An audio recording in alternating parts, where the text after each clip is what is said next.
قندیل نورانی، شہباز لامکانی، قندیل نورانی الشیخ سید عبد القادر گیلانی الحسنی والحسینی رحمۃ اللہ علیہ الحنبلی.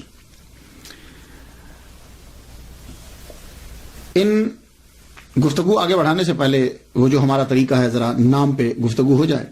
آپ کا جو نام بولا جاتا ہے ویسے تو 99 نام ہیں آپ کے، صفاتی نام جو ہیں وہ بولے گئے. عقیدت ہے ویسے جو لکھا جاتا ہے سید محی الدین عبد القادر گیلانی حنبلی اشعری الحسنی والحسینی رحمۃ اللہ. یہ وہ چیزیں جو ضروری آپ کے اس میں گرامی کے اندر آتی ہیں. سب سے پہلے سید ہے. یہ ہمارے معاشرے کے اندر اس کو سید بولا جاتا ہے. دیکھیے میں آپ لوگوں کی غلط نہیں نکالتا، لیکن بتلا دیتا ہوں کہ یہ کچھ ایسا بھی ہے. میں خود ہمارے جو معاشرے کے اندر جو لفظ بولا جاتا ہے ہم وہ اسے ہی اڈاپٹ کر لیتے ہیں. تو یا کے اوپر زبر بولی جاتی ہے، اکثر بول جاتے ہیں، لیکن جب میننگ خراب ہوتے ہوں تو ذرا توجہ دیا کریں. ویسے پروننسیشن جو بھی آپ بولتے جائیں. سید جو ہے یہ لفظ السید، اس کی جمع اسیاد آتی ہے اور سیائد بھی آتی ہے. سید کا معنی ہوتا ہے سردار. قرآن مجید میں یہ حضرت یحییٰ علیہ السلام کے لیے یہ لفظ آیا سیدم و حسورا. سیدم، اللہ تعالیٰ نے ان کے لیے سید کا لفظ استعمال کیا ہے. ایک مرتبہ حضور صلی اللہ علیہ وآلہ وسلم کو کسی شخص نے سید کہہ دیا تو حضور صلی اللہ علیہ وسلم نے فرمایا اللہ سید، اللہ جو ہے وہ سید ہے. یہ ایک حدیث مبارکہ ہے. اس وقت ایک سچویشن ہوگی، اس کا مطلب یہ نہیں ہے کہ کسی اور کو کہنا حرام ہے. بعض اوقات حضور صلی اللہ علیہ وآلہ وسلم کوئی خاص آدمی کو خاص چیز سمجھانا چاہتے ہیں. جب حضور صلی اللہ علیہ وآلہ وسلم کو اللہ تعالیٰ نے نواسے عطا فرمائے، حضرت امام حسین، حضرت امام حسن، تو حضور صلی اللہ علیہ وسلم نے فرمایا حسن والحسین سیدہ شباب اہل الجنہ. یہ میرا بیٹا حسن اور میرا بیٹا حسین یہ دونوں جنتی نوجوانوں کے سردار ہیں. یعنی کہ وہ لوگ کہ جو جوانی میں مرے، غور سے سنیے گا، وہ لوگ جو جوانی میں مریں گے اور جنتی تھے ان کے یہ سردار ہوں گے. یہ بات یاد رکھیے گا، کیونکہ اس لیے کہ ایک اور حدیث بھی ہے حضرت ابوبکر صدیق رضی اللہ تعالیٰ عنہ اور حضرت عمر کے بارے میں کہا گیا کہول اہل الجنہ، یہ سید ہیں جنتی بوڑھوں کے. تو جنت میں بوڑھا تو کوئی ہوگا نہیں، جنت میں تو سارے لوگ جائیں گے تو 33 سال کے جوان ہوں گے. تو یعنی جو جنتی جوانی میں مرا ان کے سردار یہ ہوں گے، اور جو بوڑھا ان کے سردار وہ ہوں گے. اب کبھی حدیث سامنے آ جائے تو ذہن میں یہ رہنا چاہیے. تو سید جو ہے یہ لفظ حضور صلی اللہ علیہ وآلہ وسلم نے جب یہ فرمایا کہ یہ سردار ہوں گے تو اس دن کے بعد یہ لفظ سید جو ہے یہ حضرت بی بی فاطمہ الزہرا رضی اللہ تعالی عنہا کے بچوں کے ساتھ استعمال ہونے لگا. شروع میں تو یہ لفظ استعمال نہیں کیا جاتا تھا. بعد میں آپ کی اولاد کے ساتھ یہ لفظ خاص ہو گیا. لیکن مختلف علاقوں کے اندر جو حضرت بی بی فاطمہ کی اولاد ہے ان کے لیے مختلف القاب ہیں. کہیں ان کو باوا کہا جاتا ہے، باوا جی، کہیں باپو کہا جاتا ہے، کہیں ان کو پکارا جاتا ہے آل نبی اولاد علی، آل رسول، مرشد. اور عرب کے علاقوں میں سیدوں کو شریف کہا جاتا ہے. یہ جو اسیاد ہیں، سیائد ہیں، یہ انہیں شریف کہا جاتا ہے. تو عرب میں شریف امام حسن کی اولاد کو اور سید امام حسین کی اولاد کو یہ بھی کہتے ہیں مصر کی سائڈ میں. خیر بہرحال شریف جو ہے وہ ان کے لیے لفظ جو ہے وہ استعمال کیا جاتا ہے. ویسے بھی ایک لفظ سید بھی ہے اور سید و نا بھی ہے. ویسے تو کوئی فرق نہیں ہے، لیکن نام کے ساتھ اگر سید لکھا ہو تو 99% اس سے مراد یہ ہوتا ہے کہ ان کی کاسٹ جو ہے وہ سید ہے. اور اگر سید و نا لکھا ہو تو پھر دونوں احتمال ہوتے ہیں. یہ بھی احتمال ہوتا ہے کہ وہ حضرت بی بی فاطمہ کی اولاد میں سے، اور یہ بھی احتمال ہوتا ہے کہ مریدین نے اپنے مرشد کو جو ہے وہ پکارا سیدنا کر کے، جیسے ہم تمام انبیاء کے ساتھ سیدنا. یا حضرت عمر رضی اللہ تعالیٰ عنہ جب حضرت بلال حبشی رضی اللہ تعالیٰ عنہ کو پکارتے تھے تو کہتے تھے سیدنا. تو سید اور سیدنا. ویسے تو آج کل عرب میں اگر آپ چلے جائیں تو جب لیٹر لکھتے ہیں، خط لکھتے ہیں، تو خط لکھتے ہوئے وہ سیدی لکھ دیتے ہیں شروع میں. جیسے جناب ہوتا ہے نا، عزت ماب جناب، تو سیدی لکھ دیا جاتا ہے. حضرت الغوث الاعظم جو ہیں ان کے ساتھ جب سید آیا تو دونوں طرح سے ہوا. پیر و مرشد بھی ہے، سیدنا بھی، سید اولاد فاطمہ سے، حضرت بی بی فاطمہ کی اولاد بھی، اور ویسے بھی ہمارے سردار ہیں. اب ان کے نام کے اندر ایک اور آتا ہے گیلانی. گیلانی، اس پہ ذرا تھوڑی سی گفتگو ہو جائے. بہت سے لوگوں نے اس پہ گفتگو کی ہے، آپ میری تحقیق جو ہے وہ سماعت کیجئے. حاضر رحمت من ربی. آپ گیلان شہر کے اندر ہی پیدا ہوئے ہیں، یہ یاد رکھیے گا. گیلان، اس کا نام ہی گیلان ہے. تو آپ گیلان شہر کے اندر ہی پیدا ہوئے، اس لیے آپ کو گیلانی کہتے ہیں. اور کچھ لوگ آپ کو جیلانی کہتے ہیں جی آپ جیلان کے اندر پیدا ہوئے. لیکن یہ بات ہوتا ہے کہ جیلان اور گیلان دونوں ایران کے ہی شہر ہیں. دونوں، جیلان بھی اور گیلان بھی، اور اب بھی ایران کے اندر یہ موجود ہیں. مگر فرق یہ ہے، کچھ لوگوں نے یہ کہا کہ جی اصل میں تو یہ گیلان تھا، تو عربی میں چونکہ گاف نہیں ہوتی تو اس لیے انہوں نے اس کو جیلان کہہ دیا. نہیں، جیلان اصل میں یہ گیلان ہی ہے، اصل میں گیلان ہے اور جیلان دونوں ہیں. تو جیلان گیلان، گیلان جیلان نہیں، ایسا نہیں، دونوں قصبے ہیں. لیکن دونوں میں فرق یہ ہے کہ جیلان جو ہے یہ قصبہ ہے اور گیلان جو ہے یہ صوبہ ہے. تو جیلان جو ہے یہ قصبہ ہے کلاتائے ہائے غربی رورل ڈسٹرکٹ کا. اب رورل ڈسٹرکٹ جو ہے اس کے اندر 4 قصبے آتے ہیں، یہ یاد رکھیے. تو 4 قصبوں میں سے کلاتائے ہائے غربی، اس کے 4 قصبوں میں سے ایک قصبہ جو ہے وہ جیلان ہے. اب یہ جو قصبہ ہے یہ ضلع بستام میں ہے، اور ضلع بستام صوبہ سمنان میں، اور صوبہ سمنان ملک کے ایران میں. ایک چھوٹا سا ایک قصبہ ہے. اور 2013 کے مطابق یہ جیلان قصبے کی آبادی جو ہے وہ تقریباً 800 ہے. 800 ہے. تو اب یہ پہلے سمجھ لیجئے کہ جیلان بھی ایک قصبہ ہے، لیکن یہ ایک قصبہ ہے. رورل ڈسٹرکٹ کے اندر 4 قصبے ہوتے ہیں اور ان میں ایک قصبہ یہ جیلان ہے. اب آ جائیے گیلان. تو گیلان جو ہے یہ جدید ایران کے اندر یہ ایک صوبہ ہے، 31واں صوبہ ہے گیلان. اور یہاں کی بنی ہوئی اشیاء بہت مشہور ہیں. اور گیلان کا جو صوبہ ہے یہ ایران کی جنت کہلاتا ہے، یہ یاد رکھیے گا. جیسے ہمارے ہاں کشمیر ہے، کاغان ہے، چترال ہے، یا سوئٹزرلینڈ یورپ کے اندر ہے. تو ایران کے اندر جو گیلان ہے یہ ایران کی جنت کہلاتا ہے. کیوں؟ باغات ہیں، دریا ہیں، سبزہ ہی سبزہ ہے. اب اور یہاں کے جو اصلی لوگ ہیں وہ خود کو گیلکی کہلواتے ہیں.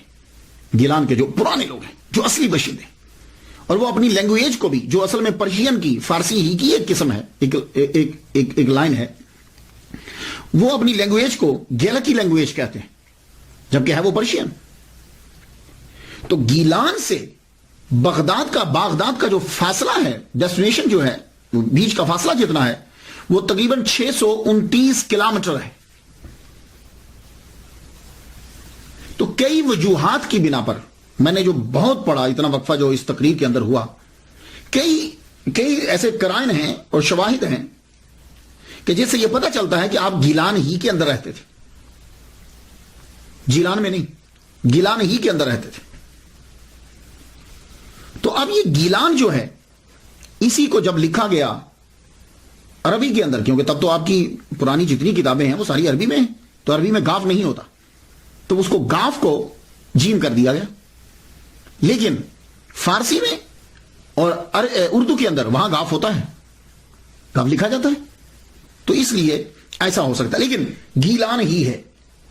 اب وہ گیلان کس طرح ہے، میں چند چیزیں آپ کے سامنے پیش کرتا ہوں.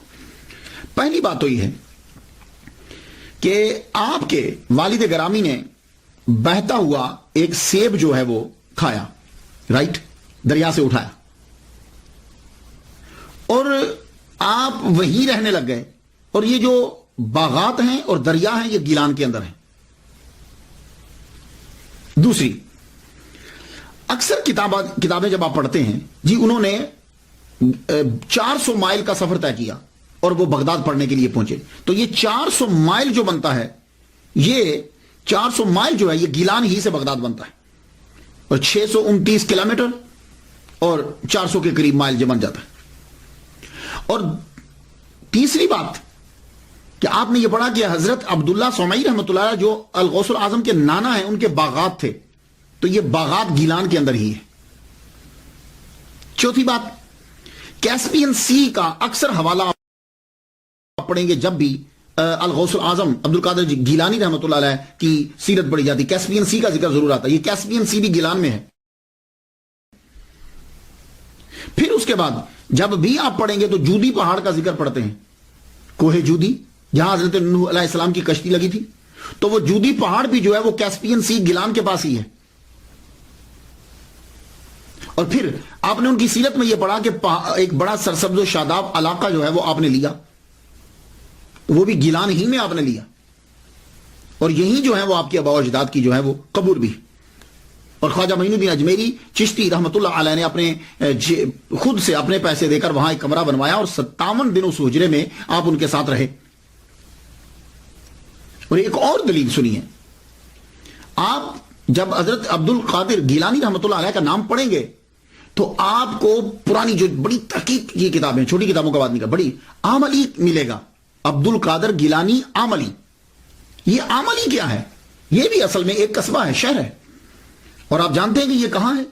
یہ ہراز دریا کے کنارے پر واقع ہے، اور یہ بھی گیلان کے پاس ہے.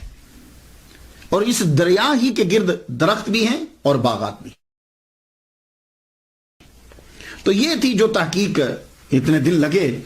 تو اصل میں آپ رہتے ہیں، آپ کا گھر اور نانا یہ سب ہراز دریا کے کنارے پر ہی، اور یہ گیلان میں ہے. کیسپین سی وہیں ہے، کوہ جودی وہیں ہے. تو یہ اصل میں آپ گیلانی ہیں، اور وہیں سے 400 مائل کا سفر بنتا ہے. اب آ جائیے حنبلی. حضرت عبد القادر گیلانی رحمۃ اللہ علیہ کے ساتھ حنبلی آتا ہے. یہ حنبلی کیا ہے؟ امام احمد بن حنبل، ان کے دادا کا نام تھا حنبل. حنبل کا معنی کیا ہوتا ہے؟ حنبل کا معنی ہوتا ہے لوبیا کھانا. لوبیا سمجھتے ہیں؟ وہ کڈنی بینز جو ہوتے ہیں، وہ گردے کی شکل کے جو ہیں، انہیں لوبیا کہتے ہیں، کڈنی بینز. تو حنبل کا معنی ہوتا ہے لوبیا کھانا. اور حنبل کا معنی ہوتا ہے موزہ اور پرانی آستین پہننا. یہ اس کے میننگ بتا رہا ہوں میں آپ کو. لیکن چونکہ امام احمد بن حنبل مشہور ہوئے تو ان کے جتنے پیروکار تھے ان کی فقہ میں یا ان کے تصورات پر جو عمل کرتے تھے وہ حنبلی کہلوائے. تو الغوث الاعظم عبد القادر گیلانی رحمۃ اللہ علیہ حنبلی اس لیے کہلوائے کہ آپ امام احمد بن حنبل رحمۃ اللہ علیہ کے پیروکار تھے فقہ کے اندر. یہ بات آپ یاد رکھیے. اور امام احمد بن حنبل کے آپ پیروکار کیوں ہوئے؟ یہ ایک بڑا کوشچن ہے. عبد القادر گیلانی رحمۃ اللہ رفع جدان کرتے تھے، یہ بات یاد رکھیے گا. آپ حنفی نہیں ہیں، تو آپ حنبلی کیوں رہے؟ اس کی ایک وجہ تو یہ ہے کہ آپ المدرسۃ النظامیہ میں پڑھتے رہے. المدرسۃ النظامیہ کے اندر حنابلہ اور شوافع اور اشعری ان کا فلسفہ پڑھایا جاتا تھا، دونوں کی فقہ پڑھائی جاتی تھی. ایک بات. دوسری بات یہ ہے کہ آپ کے جو پیر و مرشد اور آپ کے جو استاد ہیں ابو سعید مبارک مخرمی، جس کو مخزومی پڑھتے ہیں، وہ مخزومی لفظ نہیں ہے، مخرمی رحمت اللہ علیہ جو ہے وہ بھی حنبلی ہیں. تو آپ کے پیر و مرشد بھی حنبلی ہیں، استاد بھی حنبلی ہیں، اور مدرسۃ النظامیہ میں جتنے زیادہ تر استاد جو ہے وہ حنابلہ تھے. اب آپ سمجھ گئے ہوں گے. اور ایک وجہ اور سن لیجیے. ابو العباس احمد بن محمد بن ابی الغنائم محمد ازہری حسینی رحمۃ اللہ علیہ اپنے والد شیخ محمود گیلانی سے انہوں نے شیخ علی بن حیتی سے سنا کہ ایک روز میں شیخ عبد القادر گیلانی رحمۃ اللہ علیہ کے ساتھ حضرت امام احمد بن محمد بن حنبل رحمۃ اللہ علیہ کی قبر پر گیا. تو میں کیا دیکھتا ہوں کہ جو ہی عبد القادر گیلانی رحمۃ اللہ علیہ امام احمد بن حنبل رحمۃ اللہ علیہ کی قبر انور پر پہنچے تو آپ اپنی قبر سے باہر نکل آئے. اللہ اکبر جل شان. آپ اپنی قبر مبارک سے باہر نکل آئے اور شیخ عبد القادر گیلانی رحمۃ اللہ علیہ کو اپنے سینے سے لگایا اور خلعت عطا فرمائی. اب آپ سمجھ گئے. اس وجہ سے آپ جو ہے وہ حنبلی آپ کے نام کے ساتھ لگتا ہے. اور الحسنی والحسینی، حسنی اور حسینی بھی کہتے ہیں. اس کی وجہ آپ کی والدہ ام الخیر فاطمہ بنت عبداللہ سمعی امام حسین رضی اللہ تعالیٰ عنہ کی اولاد سے، آپ کی والدہ جو ہے، اس لیے آپ کو حسینی کہا جاتا ہے، اور آپ کے والد گرامی سید صالح امام حسن کی اولاد سے تھے، اس لیے آپ کو حسنی کہا جاتا ہے، اور آپ نجیب الطرفین سید ہیں۔ اللہ اکبر، اللہم صلی علی سیدنا محمد و ابوی محمد و آل محمد و اصحاب محمد وبارک وسلم۔ کتنی بات ہے کہ نجیب الطرفین، سید تو ویسے ہی وراء الورا ہے، لیکن نجیب الطرفین اور الغوث العظم آپ کے نام کے ساتھ۔ یہ الغوث العظم تو اتنا مشہور ہو گیا ہے کہ اگر آپ صرف بول دو الغوث العظم تو فوراً سمجھ میں آتا ہے کہ عبد القادر گیلانی رحمۃ اللہ علیہ کا ذکر ہو رہا ہے۔ یہ الغوث العظم جو ہے ایک ٹائٹل آپ کا بن گیا، لیکن میں یہاں عرض کرتا جاؤں، ہو سکتا ہے کہ میرے کچھ دوست، میرے سننے والے جو ہیں وہ یہ کہیں، میرے کچھ دوست اب آپ جب الغوث العظم کو سنیں کہیں یا کسی بندے کے پاس بیٹھیں تو وہ پریشان ہو جائیں اور کہیں گے یار نہیں یہ تو شرک ہے۔ تو میں عرض یہ کرنا چاہوں گا، اگر آپ قرآن مجید کی اسٹڈی کریں، قرآن مجید کو پڑھیں، تو بہت سے الفاظ ایسے ہیں کہ اللہ تعالیٰ نے وہ اپنے لیے بھی استعمال کیے ہیں اور اپنے بندوں کے لیے بھی وہ استعمال کیے ہیں۔ یہ اگر فلسفہ آپ کی سمجھ میں آ جائے تو پھر یہ الغوث العظم، مشکل کشا، یہ الفاظ جو ہیں وہ آپ کو ڈسٹرب نہیں کریں گے۔ بس پہلے آپ نے یہ سمجھنا ہے کہ کیا اللہ تعالیٰ نے وہ الفاظ کے جو اپنے لیے خاص کیے تھے، کیا وہ اس نے وہ بندوں پر استعمال کیے ہیں کہ نہیں کیے؟ یہ اگر آپ قرآن مجید سے پڑھ لیں تو آپ پر جو ہے یہ حقیقت واضح ہو جائے گی، یہ مسئلہ آپ کو کبھی ڈسٹرب نہیں کرے گا۔ قرآن مجید کے اندر بہت سے ایسے الفاظ ہیں کہ جو اللہ کے لیے ہیں لیکن وہ بندوں کے لیے استعمال ہوئے ہیں۔ سب سے پہلا لفظ جب آپ نے سورہ فاتحہ پڑھی تو الحمدللہ رب العالمین ہے، یہ لفظ رب ہے نا جو یہ اللہ نے اپنے لیے استعمال کیا قرآن مجید کے اندر۔ جتنے انبیاء کرام ہیں جب بھی انہوں نے دعا مانگی انہوں نے ربنا کہہ کے دعا مانگی۔ اس لیے کہا جاتا ہے کہ جب بھی دعا مانگو ربنا کہہ کے دعا مانگو، کیونکہ جب ربنا سے دعا مانگتے ہو اللہ تعالیٰ خوش ہوتا ہے اور اللہ دعا قبول کرتا ہے۔ ربنا آتنا فی الدنیا، تو یہ رب جو ہے یہ لفظ خاص ہے، لیکن سورہ یوسف پڑھتے ہوئے آپ کو یہ ملے گا کہ یہی لفظ رب تعالیٰ کا رب جو ہے حضرت یوسف علیہ السلام نے وہ جو شراب پلانے والا تھا اس کے بادشاہ کے لیے استعمال کیا۔ چاہیے سورہ یوسف پڑھ لیجئے، وَيَسْقِي رَبَّهُ خَمْرًا، وہ اپنے رب کو شراب پلائے گا۔ یہ میں قرآن سے پڑھ رہا ہوں، میں حدیث نہیں پڑھ رہا۔ تو یوسف علیہ السلام نے لفظ رب کو کس کے لیے استعمال کیا؟ وہ جو شراب پلانے والا ساقی ہے اس کے بادشاہ کے لیے استعمال کیا۔ تو رب اس کے لیے بھی ہے اور ابھی بھی قرآن میں موجود ہے، یہ نہیں کہ اس کو کاٹا گیا ہے۔ رب العالمین بھی موجود ہے اور وَيَسْقِي رَبَّهُ دونوں کے دونوں موجود ہیں۔ تو اب وہ رب دونوں جگہ استعمال ہوا۔ اسی طرح آپ کیا ہیں، میں آپ سے پوچھوں آپ کیا ہیں تو آپ کہیں گے میں مومن ہوں، تو یہ لفظ مومن اللہ تعالیٰ نے اپنے لیے بھی استعمال کیا ہے، اور قرآن مجید میں آپ دیکھ لیجئے، سورہ حشر میں جائیے، الملک القدوس السلام المومن، اللہ مومن ہے، تو پھر آپ کیا ہوئے؟ اسی طرح اللہ تعالیٰ نے لفظ حفیظ استعمال کیا اپنے لیے، تو وہی حفیظ یوسف علیہ السلام اپنے لیے استعمال کر رہے ہیں اور قرآن میں ایز اٹ از موجود ہے، انی حفیظ علیم۔ حفیظ بھی اور علیم بھی دونوں الفاظ اللہ کے لیے قرآن میں استعمال ہوئے اور دونوں یہاں استعمال ہو رہے ہیں۔ اور اسی طرح رحیم کا لفظ اللہ تعالیٰ نے پورے قرآن مجید میں کسی بندے کے لیے استعمال نہیں کیا سوائے محمد مصطفیٰ صلی اللہ علیہ وسلم نے، اپنے لیے استعمال کیا، اور ایک مرتبہ پورے قرآن میں کہا بالمؤمنین رؤوف رحیم۔ رؤوف اللہ کے ساتھ آتا ہے لیکن اس نے بندے کے لیے بھی استعمال کیا، حضور پاک کے لیے، اور رحیم بھی استعمال کیا۔ اسی طرح ولی کا لفظ جو ہے وہ اس نے اپنے لیے بھی استعمال کیا اور دوسروں کے لیے بھی استعمال کیا۔ تو یہ دیکھیے، ویسے اگلے کو مارنا ہو تو جو مرضی یک طرفہ ڈال دیا جائے، لیکن حقیقت یہ ہے کہ بہت سے الفاظ ایسے ہیں کہ اللہ نے اپنے لیے بھی استعمال کیے اور بندوں کے لیے بھی استعمال کیے۔ اب یہاں آپ فرق کیسے کریں گے؟ کیا آپ مشرک قرار دے دیں گے اس بندے کو؟ نہیں، تو پھر آپ فرق کریں گے کہ اللہ کے لیے وہ لفظ جو استعمال ہوتا ہے وہ حقیقی معنی میں استعمال ہوتا ہے، اور بندے کے لیے جو وہ لفظ استعمال ہوتا ہے وہ ایک خاص وقت، خاص شے اور مجازی طور پر استعمال ہوتا ہے، یعنی قیود کے ساتھ استعمال ہوتا ہے۔ تو اللہ کے لیے وہ لفظ قیود کے ساتھ استعمال نہیں ہوتا۔ اب فرق واضح ہو گیا حقیقت اور مجاز کا۔ تو یہی سلسلہ جو ہے الغوث العظم ہے، یہ ٹائم ہے، قیود ہیں اور مجازی طور پر ہے، یہ بات یاد رکھیے گا۔ یہ اگر فرق نہیں کریں گے تو پوری دنیا مشرک بن جائے گی، یہ بات یاد رکھیے گا۔ اب اگر الغوث العظم کہنے سے آدمی مشرک ہوتا ہے تو پھر حضرت ابو بکر صدیق کے ساتھ صدیق اکبر لگتا ہے، پھر آدمی صدیق اکبر کہنے سے بھی مشرک ہوگا۔ کیوں؟ اس لیے کہ قرآن مجید کے اندر اللہ تعالیٰ نے یہ کہا ہے وَمَنْ أَصْدَقُ مِنَ اللَّهِ، اللہ سے بڑھ کر کون سچا ہے؟ ٹھیک ہے، تو آپ کہہ رہے ہیں کہ ابو بکر صدیق اکبر، وہ صدیق اکبر ہیں، تو اللہ تو سب سے سچا ہے، اللہ تعالیٰ سے تو سچا کوئی نہیں، تو پھر صدیق اکبر انہیں کیوں کہا گیا؟ پھر اسی طریقے سے فرق کرنے والا تو اللہ تعالیٰ ہے حق و باطل کے درمیان، تو حضرت عمر فاروق رضی اللہ تعالیٰ عنہ کو فاروق کیوں کہتے ہیں؟ یہ بھی شرک ہوگا۔ اسی طرح اللہ قرآن میں کہتا ہے کہ ان اللہ غنی وانتم الفقراء، اللہ غنی ہے اور تم فقیر ہو، تو آپ پھر لوگ سب عثمان غنی عثمان غنی کیوں کہتے ہیں؟ اسی طرح قرآن مجید کے اندر آتا ہے وَهُوَ الْعَلِيُّ الْعَظِيمُ، وہ علی ہے، اللہ علی ہے، تو آپ حضرت علی کو علی کیوں کہتے ہیں؟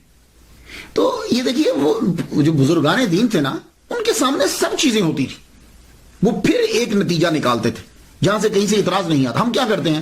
ہم اگلے آدمی کو مارنے کے لیے ایک چیز لے لیتے ہیں، باقی ساری چیزوں کو بند کر دیتے ہیں۔ تو الغوث الاعظم جو کہا جاتا ہے یہ مجازی طور پر ہے، اور یہ قیود ہوتی ہیں۔ ہاں اللہ تعالیٰ فریاد رس ہے، اللہ فریاد، لیکن اس جیسا اس میں وہاں قید کوئی نہیں، اور وہ ذاتی طور پر ہے یہ بات۔ باقی ہر چیز، ہر لفظ جو ہے وہ جو استعمال ہوا وہ مجازی طور پر استعمال ہوتا ہے۔ اب پھر دیکھتے ہیں ہم کہ اللہ کا یہ ولی دنیا میں جب آیا، ظہور کیا، تو کیا تاریخ تھی؟ تاریخ کا کوئی خاص فائدہ تو کوئی نہیں ہوتا، یہ بات یاد رکھیے۔ اکثر تواریخ کے اندر لڑائی جھگڑا ہی ہوتا ہے، لیکن اس سے ذرا یہ آئیڈیا ہو جاتا ہے کہ یہ جب تشریف لائے تو اس وقت جو ہے ماحول کیا تھا، یہ ذرا آئیڈیا ہو جاتا ہے، اور آپ نے کتنے کٹھن مراحل کے اندر جو ہے وہ اس کی تبلیغ کی ہے، اور کتنا عرصہ گزر گیا اس چیز کو۔ یہ کچھ ہوتا ہے، ویسے تو قرآن مجید اسی لیے سنوں پہ گفتگو نہیں کرتا، یہ بات یاد رکھیے گا۔ تو عبد القادر گیلانی رحمۃ اللہ علیہ کے بھی تواریخ تین بیان کی جاتی، 470، 471، 491، لیکن 491 والے نے تو ویسے ہی بہت ہی زور لگا دیا۔ اب یہ کوئی ضروری نہیں ہوتا کہ ایک آدمی ڈاکٹر ہے، ریسرچر ہے، ہو سکتا ہے اس کی کوئی پرابلم ہو۔ 470 اور 471 اس کے اوپر اکثریت جمع ہے، اور دلائل بھی اسی کے اوپر ہی ہیں کہ آپ 470 ہی میں آپ کی ولادت مبارک ہوئی۔ میں نے جو صاحب دلیل دے رہے تھے کہ جی 491 میں ہوئے ہیں، 470 اور 71 میں عبد القادر گیلانی رحمۃ اللہ علیہ پیدا نہیں ہوئے، تو دلیل انہوں نے یہ دی کہ شیخ سعدی رحمۃ اللہ علیہ جو ہیں وہ گلستان سعدی کے صفحہ 45 پہ لکھتے ہیں کہ عبد القادر گیلانی را دیدم، میں نے عبد القادر گیلانی رحمۃ اللہ علیہ کو دیکھا در حرم کعبہ میں نے دیکھا کہ کنکریوں کے اوپر اپنے چہرے کو رکھے ہوئے اللہ کی بارگاہ میں رو رہے تھے۔ تو بھائی سنو یار، شیخ سعدی رحمۃ اللہ علیہ ہو سکتا ہے کہ جس طرح 470 اور 471 جو ہے اس کے اندر تبدیلی ہو سکتی ہے، تو کیا دیدم اور دیدند میں نہیں ہو سکتی؟ دیدند اور دیدند میں نہیں ہو سکتی ہے، اور دوسری بات ہے پاسبلٹی نہیں ہے۔ وجہ یہ ہے الغوث الاعظم کی تاریخ بدایت 470 ہی ہے۔ وجہ یہ ہے کہ آپ کی ولادت سے 5 سال قبل، غور سے سنیے گا، آپ کی ولادت سے 5 سال قبل داتا گنج بخش علی حجویری رحمۃ اللہ علیہ دنیا سے رخصت ہو گئے۔ یہ باتیں سننے والی ہوتی ہیں، اس میں بہت۔ عبد القادر گیلانی رحمۃ اللہ علیہ 470 ہی میں پیدا ہوئے۔ وہ کیسے؟ کہ آپ کی ولادت سے 5 سال قبل جو ہیں وہ داتا گنج بخش علی حجویری رحمۃ اللہ علیہ دنیا سے رخصت ہو گئے، اور یہ تبھی ہو سکتا ہے۔ اور اب عبد القادر داتا گنج بخش علی حجویری رحمۃ اللہ علیہ جو ہے ان کا وصال 465 ہجری میں ہوا ہے، تو یہ 5 سال تبھی بن سکتے ہیں جب عبد القادر گیلانی رحمۃ اللہ علیہ 470 میں پیدا ہو۔ سن لیا آپ نے؟ یہ ہزار احمد تو میرا بھی، میں نے اس پہ بہت ریسرچ کی، کیونکہ ایک بہت بڑے ڈاکٹر صاحب تو انہوں نے اتنی موٹی کتاب لکھ دی کہ نہیں 491 میں ہوئے، 470 ہی ہے، اور 5 سال کے بعد آپ جو ہیں وہ پیدا ہوئے ان کی رخصت سے، اور وہ 465 میں ہے، تو یہ 470 تک بنے گا۔ خاندان جو ہے عبد القادر گیلانی رحمۃ اللہ علیہ کا خاندان عظیم خاندان، سادات کا خاندان، اللہ اکبر، اس خاندان کو سلام۔ نجیب الطرفین سید، اور کردار کی کمال تک پہنچے ہوئے، ماں باپ بھائی نانا، اللہ اکبر جل شانہ۔ الغوث الاعظم کا نانا سید عبداللہ سومئی رحمۃ اللہ علیہ حسینی سید، اور آپ کے والد گرامی سید ابو صالح موسیٰ رحمۃ اللہ علیہ یہ حسنی سید ہے۔ ان کی شادی کا واقعہ بھی بڑا عجیب ہے۔ حضرت سید ابو صالح موسیٰ رحمۃ اللہ علیہ آپ گیلان میں رہتے تھے، اور گیلان میں سبزہ ہی سبزہ ہے، باغات ہیں، دریا، پہاڑ، بہت خوبصورت منظر ہے، کبھی آپ جائیے۔ تو اب ایسے علاقے کے اندر ایک ینگ آدمی کو کیسے بچنا ہے؟ تو اس کے لیے بہترین طریقہ یہ ہے کہ وہ روزے رکھے. اس لیے جوان آدمی کے لیے روزے رکھنے کا کہا گیا. اور آپ نے کبھی غور کیا 13 14 15 چاند کی روزے رکھنے کو حضور نے بولا؟ کیوں؟ چاند عروج پہ ہوتا ہے، اور جب چاند عروج پہ ہوتا ہے تو پھر پانی جو ہے وہ اچھلتا ہے. کبھی آپ جائیے سمندر پہ دیکھیے، اس کی وجہ سے انسان کے اندر کا بھی جو ہے وہ بھی جوش مارتا ہے. تو ان دنوں میں روزہ رکھنے کو کہا گیا. اور آپ نے دیکھا کہ جتنے بڑے بڑے ہوٹل ہیں مہنگے، جو بڑی بڑی یہ عمارتیں بنتی ہیں، وہ سمندر کے کنارے پہ بناتے ہیں. ایک ویو آتا ہے، وہاں لوگ عیاشی کے لیے جاتے ہیں. تو جہاں سبزہ ہوگا، دریا ہوں گے، پانی ہوگا، تو وہاں کنٹرول کیسے کرے آدمی اپنے اوپر؟ تو بہترین طریقہ روزہ ہے. تو حضرت سید ابو صالح موسیٰ جوانی میں روزے رکھ رہے ہیں. تو روزہ رکھتے ہوئے آپ چل رہے ہیں ایک دریا کے ساتھ ساتھ. میری بڑی کوشش تھی بچپن سے میں تلاش کروں کہ یہ دریا کون سا ہے کہ جس دریا کے کنارے آپ چل رہے ہیں. تو جب میری ریسرچ یہ ہے کہ وہ دریا جو ہے وہ ہراز ریور ہے، یہ گیلان کے اندر ہے.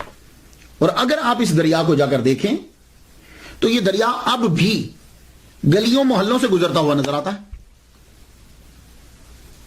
اس کی مثال میں آپ کو دیتا ہوں.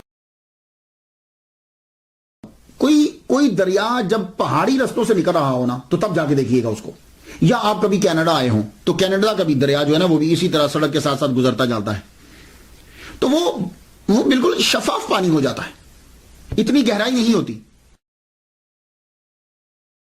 نالے کی طرح نکلتا جاتا ہے. تو یہ ہراز دریا بھی بالکل اسی طرح ہی ہے. تو ہراز دریا کے کناروں کے اوپر باغات ہیں، یہ بات یاد رکھیے گا. اور یوں نکلتا ہے، ایسا لگتا ہے جیسے گلیوں میں سے گزر رہا ہے. تو آپ اس کے بالکل کنارے پہ چل رہے ہیں تو ایک سیب بہتا ہوا آ گیا.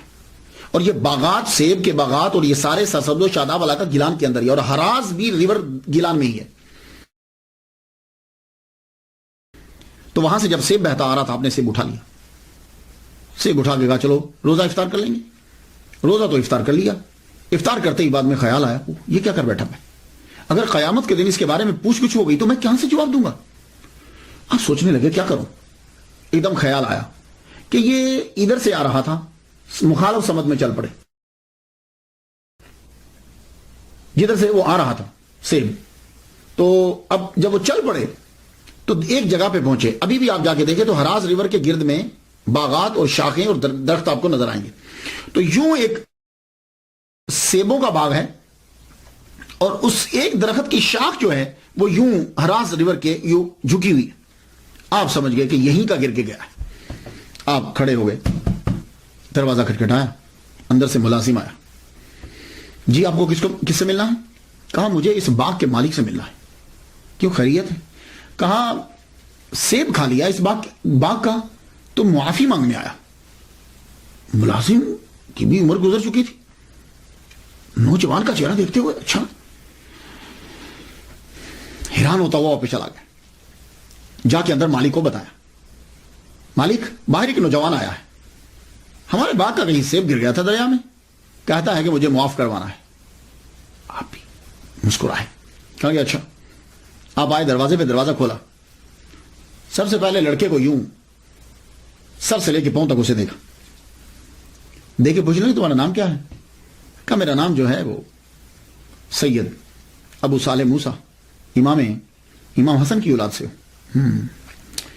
تو کیا کہہ رہے تھے تم؟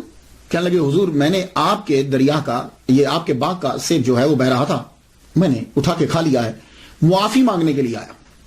اور چونکہ میں تندرست ہوں اس لیے لفظوں سے معاف نہ کیجیے، مجھے کچھ کام کہیے میں وہ کر دوں تاکہ میرا جرم معاف ہو جائے.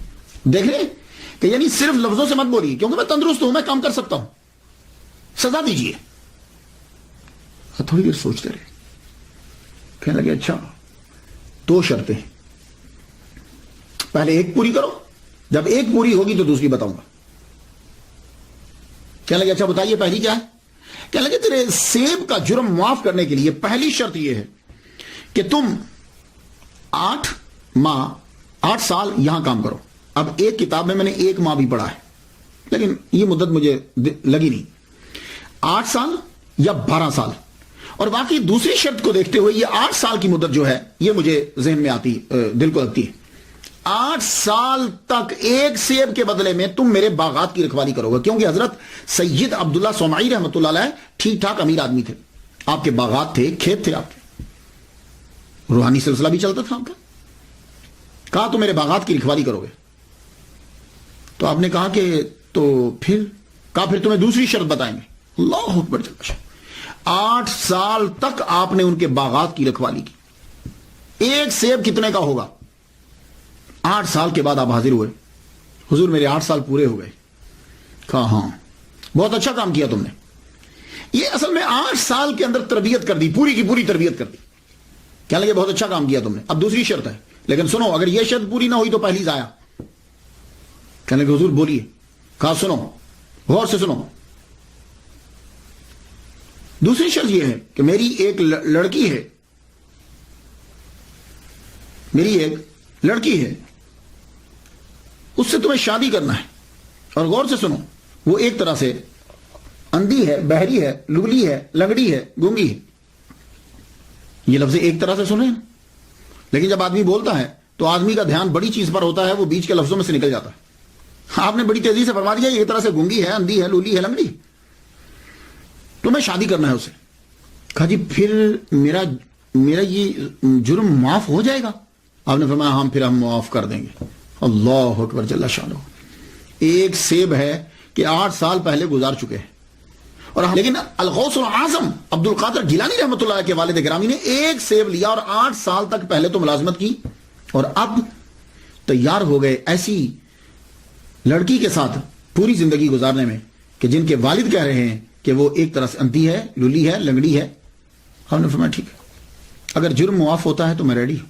نکاح ہو گیا، نکاح پڑھا دیا گیا. اب جب نکاح ہو جاتا ہے تو شاید ظاہر ہے کہ آپ کمرے میں گئے، جو ہی کمرے میں گئے اب نکاح تو ہو گیا.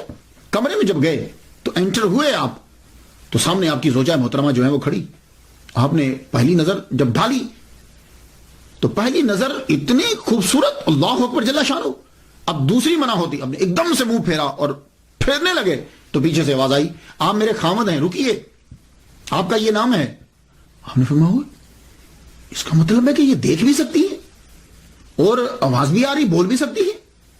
ایک دم سے جب یہ تیزی سے دوڑے دروازے سے نکلے تو آگے ہی حضرت عبداللہ صومعی رحمۃ اللہ علیہ کھڑے تھے. لگتا ہے کہ ان کو معلوم تھا کہ یہ ضرور ہوگا. آپ ان سے ٹکراتے بچ گئے. میں بیٹے کیا ہوا؟ کہ حضور آپ نے تو فرمایا تھا کہ وہ ٹانگیں نہیں ہیں تو کھڑی تھی وہ تو، اور بازو بھی، میری نظر پڑی بازو بھی ہیں، اور آپ نے کہا تھا کہ وہ اندھی ہیں تو مجھے دیکھا ہے انہوں نے، اگر دیکھتی نہیں تو آواز کیسے آتی، اور گونگی بھی نہیں ہے، مجھے آواز دی انہوں نے. آپ نے فرمایا بیٹے جب میں بات کر رہا تھا تو میں نے جھوٹ نہیں بولا تھا، میں نے کہا تھا ایک طرح سے، تم نے ایک طرح پہ دھیان نہیں دیا. اور سن، میں نے اسے کیوں کہا تھا کہ گونگی ہے؟ آج تک میری بیٹی نے کسی غیر محرم سے بات نہیں کی، آج تک میری بیٹی نے کسی غیر محرم کی بات کو سنا بھی نہیں ہے، آج تک میری بیٹی نے کسی غیر محرم کو دیکھا بھی نہیں ہے، آج تک میری بیٹی نے کسی غیر محرم کو چھوا بھی نہیں ہے، اور آج تک میری بیٹی کسی غیر محرم کے گھر میں پاؤں سے چل کے بھی نہیں گئی. اللہ اکبر جل شانہ. آپ نے فرمایا یہ تیری ہی بیوی ہے، میں نے تیرا ہی نکاح اس کے ساتھ پڑھا ہے.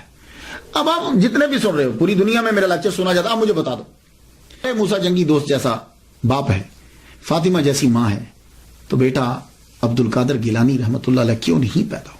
شادی ہو گئی. اب یہاں میں تلاش کرتا ہوں تو کتب میں مجھے نہیں ملتا کہ وہ شادی کے بعد وہیں رہے یا کہیں اور رخصت ہو گئے، لیکن میں نے جتنا پڑھا ہے اور باتوں سے اندازہ مجھے یہی ہوتا ہے کہ آپ وہاں سے گئے نہیں. ہاں آپ کے نانا جو ہیں، الغوث العظم کے نانا جو ہیں، انہوں نے مکان علیحدہ لے دیا، یہ ہے، رہے وہیں، اسی علاقے میں آپ رہے، کیونکہ بات کی جو چیزیں اس بات پر دال ہیں کہ آپ اپنے نانا آپ وہیں رہے، سسر کے پاس ہی رہے. 60 سال جب عمر ہو گئی تو اللہ تعالیٰ نے احسان کیا، الغوث العظم کی ولادت ہوئی. اور یہ بھی بہت بڑی کرامت ہے. 60 سال کی عمر کے اندر بچے کی ولادت ایک ناممکن سی بات ہوتی ہے، یعنی مشکلات میں آ جاتا ہے. اور آپ کی یہ کرامت ہے کہ جب آپ کی 60 سال عمر ہوئی تو اللہ تعالیٰ نے آپ کو بیٹا عطا کیا. اور وہ بیٹا کون ہے؟ وہ بیٹا دنیا میں مشہور ہوا الغوث العظم شیخ سید عبد القادر گیلانی رحمۃ اللہ علیہ. 470 ہجری کے اندر یکم رمضان المبارک کو آپ پیدا ہوئے. پورے رمضان المبارک میں صبح سے لے کے شام تک آپ دودھ نہیں پیتے. یہ تقوینی ولی ہونے کی نشانی کہ آپ پیدائشی ولی ہیں. آپ نے 17 سال گیلان میں گزارے. اللہ اکبر جل جلالہ. آپ کی عمر 11 سال ہوئی تو آپ کے والد گرامی سید ابو صالح موسیٰ رحمۃ اللہ علیہ کا وصال ہو گیا. 481 ہجری میں آپ کا وصال ہوا اور آپ کو گیلان میں ہی دفنا دیا گیا. وہیں آپ کی قبر ہے گیلان کے اندر. تو 11 سال کی عمر میں یتیم ہو گئے. اب 11 سے 18 سال تک عبد القادر گیلانی رحمۃ اللہ علیہ گیلان کے اندر ہی رہے. کیوں؟ والدہ بوڑھی ہے. پڑھنے کے لیے جاتے ہیں. حفظ تو والدہ محترمہ نے کروا دیا. نانا سے بھی ملاقات ہوتی ہے. باپ نے بھی پرورش کی. 11 سال تک تو تینوں کر رہے. 11 کے بعد ایک کم ہو گیا. آپ مکتب میں بھی پڑھنے کے لیے جاتے ہیں اور فارسی زبان آپ کی مادری ہے. مکتب میں پڑھنے کے لیے جاتے ہیں. 18 سال آپ کی عمر ہوئی تو ایک دن والدہ ماجدہ سے آ کے کہتے ہیں امی مجھے اجازت دے دو میں بغداد جانا چاہتا ہوں. سوال یہاں یہ اٹھتا ہے کہ عبد القادر گیلانی رحمۃ اللہ علیہ 18 سال تک اپنی والدہ محترمہ کے پاس رہے. تو جانتے ہو کہ جب یہ 18 سال کے ہوئے تو والدہ محترمہ کی عمر کتنی ہوگی؟ 78 سال. تو آپ کی والدہ محترمہ 78 سال کی ہو گئی تو جا کر کہتے ہیں اماں مجھے اجازت دے دو کہ میں بغداد چلا جاؤں. یہ عمر تو تھی کہ عبد القادر گیلانی اپنی والدہ ماجدہ کے ساتھ رہتے. تو 78 سال کی عمر میں جب والدہ ہوئی پہلے 18 سال تک گیلان سے نہیں نکلے. کیوں نہیں نکلے؟ آپ کے نانا امیر آدمی ہیں. آپ وہاں سے نکلیں لیکن نہیں نکل رہے. کیوں؟ اماں بوڑھی ہیں. تو پھر 18 سال میں جب 78 سال کی ہوگی تو اب کیوں نکلے؟ تو سن لیجئے. آپ ذی الحج کی 10 تاریخ آپ کے نانا کے کھیت ہیں. آپ گائے کو پکڑنے کے لیے دوڑے تاکہ میں کھیت میں جوتوں کیونکہ آپ کام وہاں کرتے تھے. نانا کا ہاتھ بٹاتے تھے. تو میں کھیت جوتنے کے لیے جب گائے کے پیچھے بھاگے تو گائے نے مڑ کے پیچھے یہ کہا عبد القادر تجھے اس لیے پیدا نہیں کیا. اللہ نے تجھے اس لیے پیدا نہیں کیا. آپ گائے کے منہ سے آواز اور وہ بھی انسانوں والی وہ لفظ سن کر آپ ایک دم سے بھاگ کر حیرانی ہوئی. چھت پہ چڑھ گیا اپنے مکان کی چھت پہ چڑھے تو کیا دیکھتے ہیں کہ سیدھا سامنے کوئی رستے میں رکاوٹ نہیں ہے. گیلان میں کھڑے ہیں اور مقام عرفات نظر آ رہا ہے اور تمام حاجی احرام باندھے ہوئے مقام عرفات میں کھڑے. اللہ اکبر جل شانہ. گیلان ایران سے آپ کو مقام عرفات نظر آ گیا. آپ ایک دم سے چھت سے نیچے ہوتے اور ماں سے لپٹ گئے. ماں پوچھنے لگی بیٹے کیا ہوا؟ کہا ماں میں کیا بتاؤں. ماں بولی بیٹے بتاؤ کیا ہو رہا تیرے ساتھ؟ چپ گمسم رہتے ہو. اب بیٹھ کر اپنی والدہ محترمہ سے بیٹھ کے بات کرنے لگے. کہنے لگے ماں جب میں چلتا ہوں نا تو مجھے ایسے محسوس ہوتا ہے کہ میرے ارد گرد کوئی ہے. اور ماں جب میں پڑھنے کے لیے مدرسے جاتا ہوں نا تو آواز آتی ہے ہٹو ہٹو ولی اللہ کو رستہ دو. اللہ کا ولی آ رہا ہے. ہٹو رستہ دو جگہ دو. تو ماں میں کسی کو محسوس کرتا ہوں اپنے ساتھ. اور آج ماں گائے بھی بولی کہ عبد القادر تجھے اس لیے پیدا نہیں کیا. اور ماں میں چھت پہ چڑھا ہوں نا تو مجھے مقام عرفات نظر آیا. ماں کی آنکھوں میں آنسو آ گئے. کہا تو بیٹے کہ ماں عرض کرتا ہوں کہ مجھے بغداد جانے کی اجازت دے دو. ماں نے سینے سے لگایا اور ماں رو پڑی. ماں کی آنکھوں میں آنسو آ گئے. کہا ماں روتی کیوں؟ میرے بغداد جانے سے رو رہی ہو؟ کہا نہیں بیٹے بغداد تو جاؤ. ماں خود ولیہ کاملہ ہے. بیٹے جاؤ. تو ماں روتی کیوں ہو پھر؟ کہا بیٹے رو اس لیے رہی ہوں کہ جب تو پڑھ لکھ کے واپس آئے گا نا تو میں نہیں ہوں گی. کہا اچھا ماں میں جاؤں پھر؟ کہا ٹھیک ہے بیٹے جاؤ. ماں نے صدری لی اپنے بیٹے کی. وہ سلوکا جیسے سمجھتے ہیں سلوکا وہ صدری لی. اس صدری کو بھاری کپڑا لگایا یہاں بغل کے نیچے موٹا کپڑا لگا کے اس کے اندر 40 دینار اس کے اندر رکھ دیے. دینار سونے کا ہوتا ہے. وہ دینار ایک لمبے سفر کے لیے 40 دینار انف کافی ہوتے ہیں. تو آپ نے یہاں رکھ دیے اور بیٹے کو صدری پہنا دی اور پہنانے کے بعد کہا جا بیٹے اب چلا جاؤ، جا کے بغداد پڑھ، بڑا عالم بن۔ لیکن ایک ہی بات ہے، کسی حالت میں جھوٹ نہ بولنا، یہ جو کسی حالت میں جھوٹ نہ بولنا۔ آپ وہاں سے چلے، اپنی ماں سے اجازت لی، اجازت لے کر وہ صدری پہنی، اب ایک قافلہ جا رہا تھا گیلان سے بغداد، اس کے ساتھ ہو لیے۔ جب اس کے ساتھ ہو لیے، اب گیلان سے بغداد کا فاصلہ 629 کلومیٹر ہے،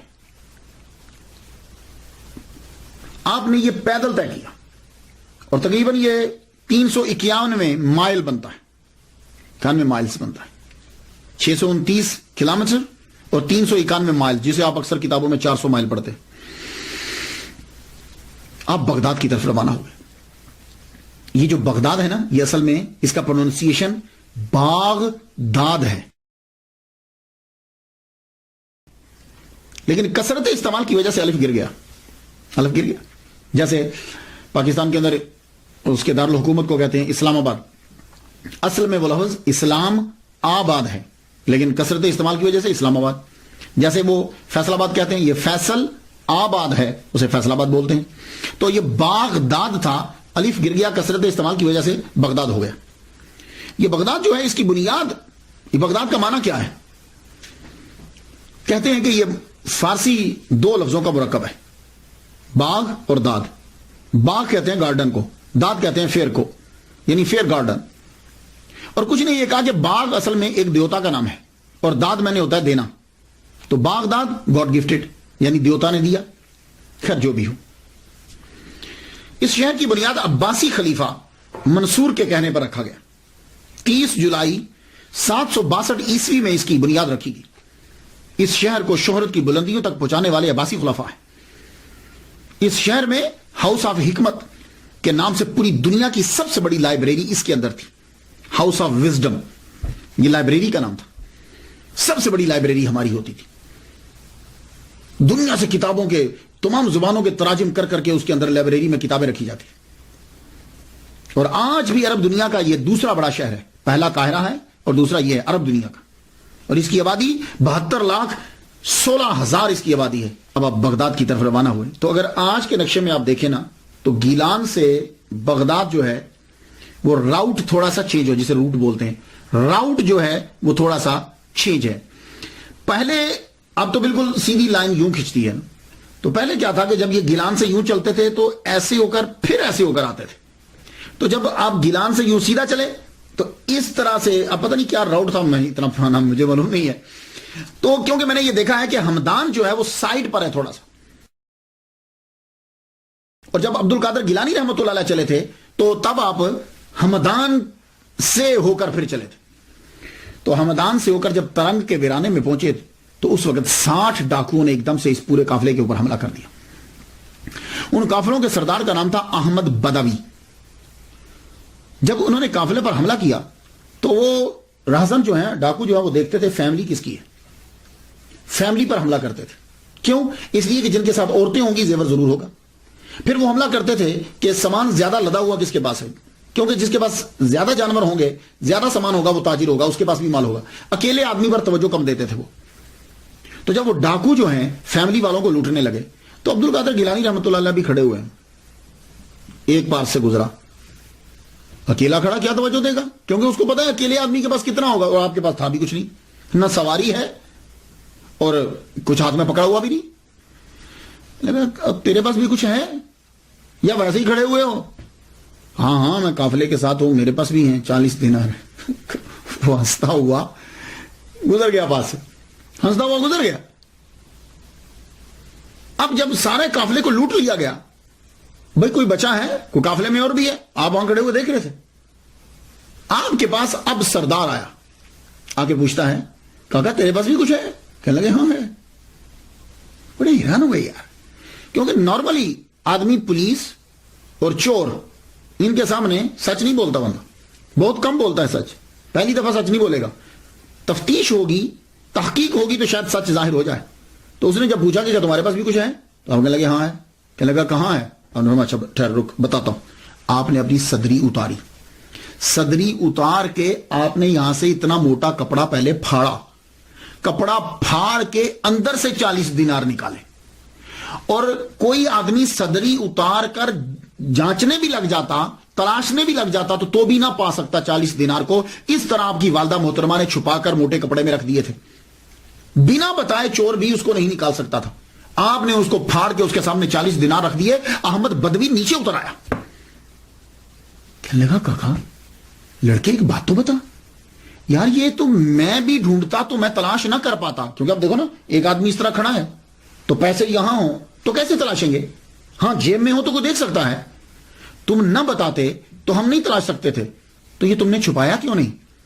عبدالقادر گیلانی رحمۃ اللہ علیہ فرمانے لگے، میری اماں نے مجھے کہا تھا، والدہ محترمہ نے کہا تھا، بیٹے کسی حالت میں جھوٹ نہیں بولنا۔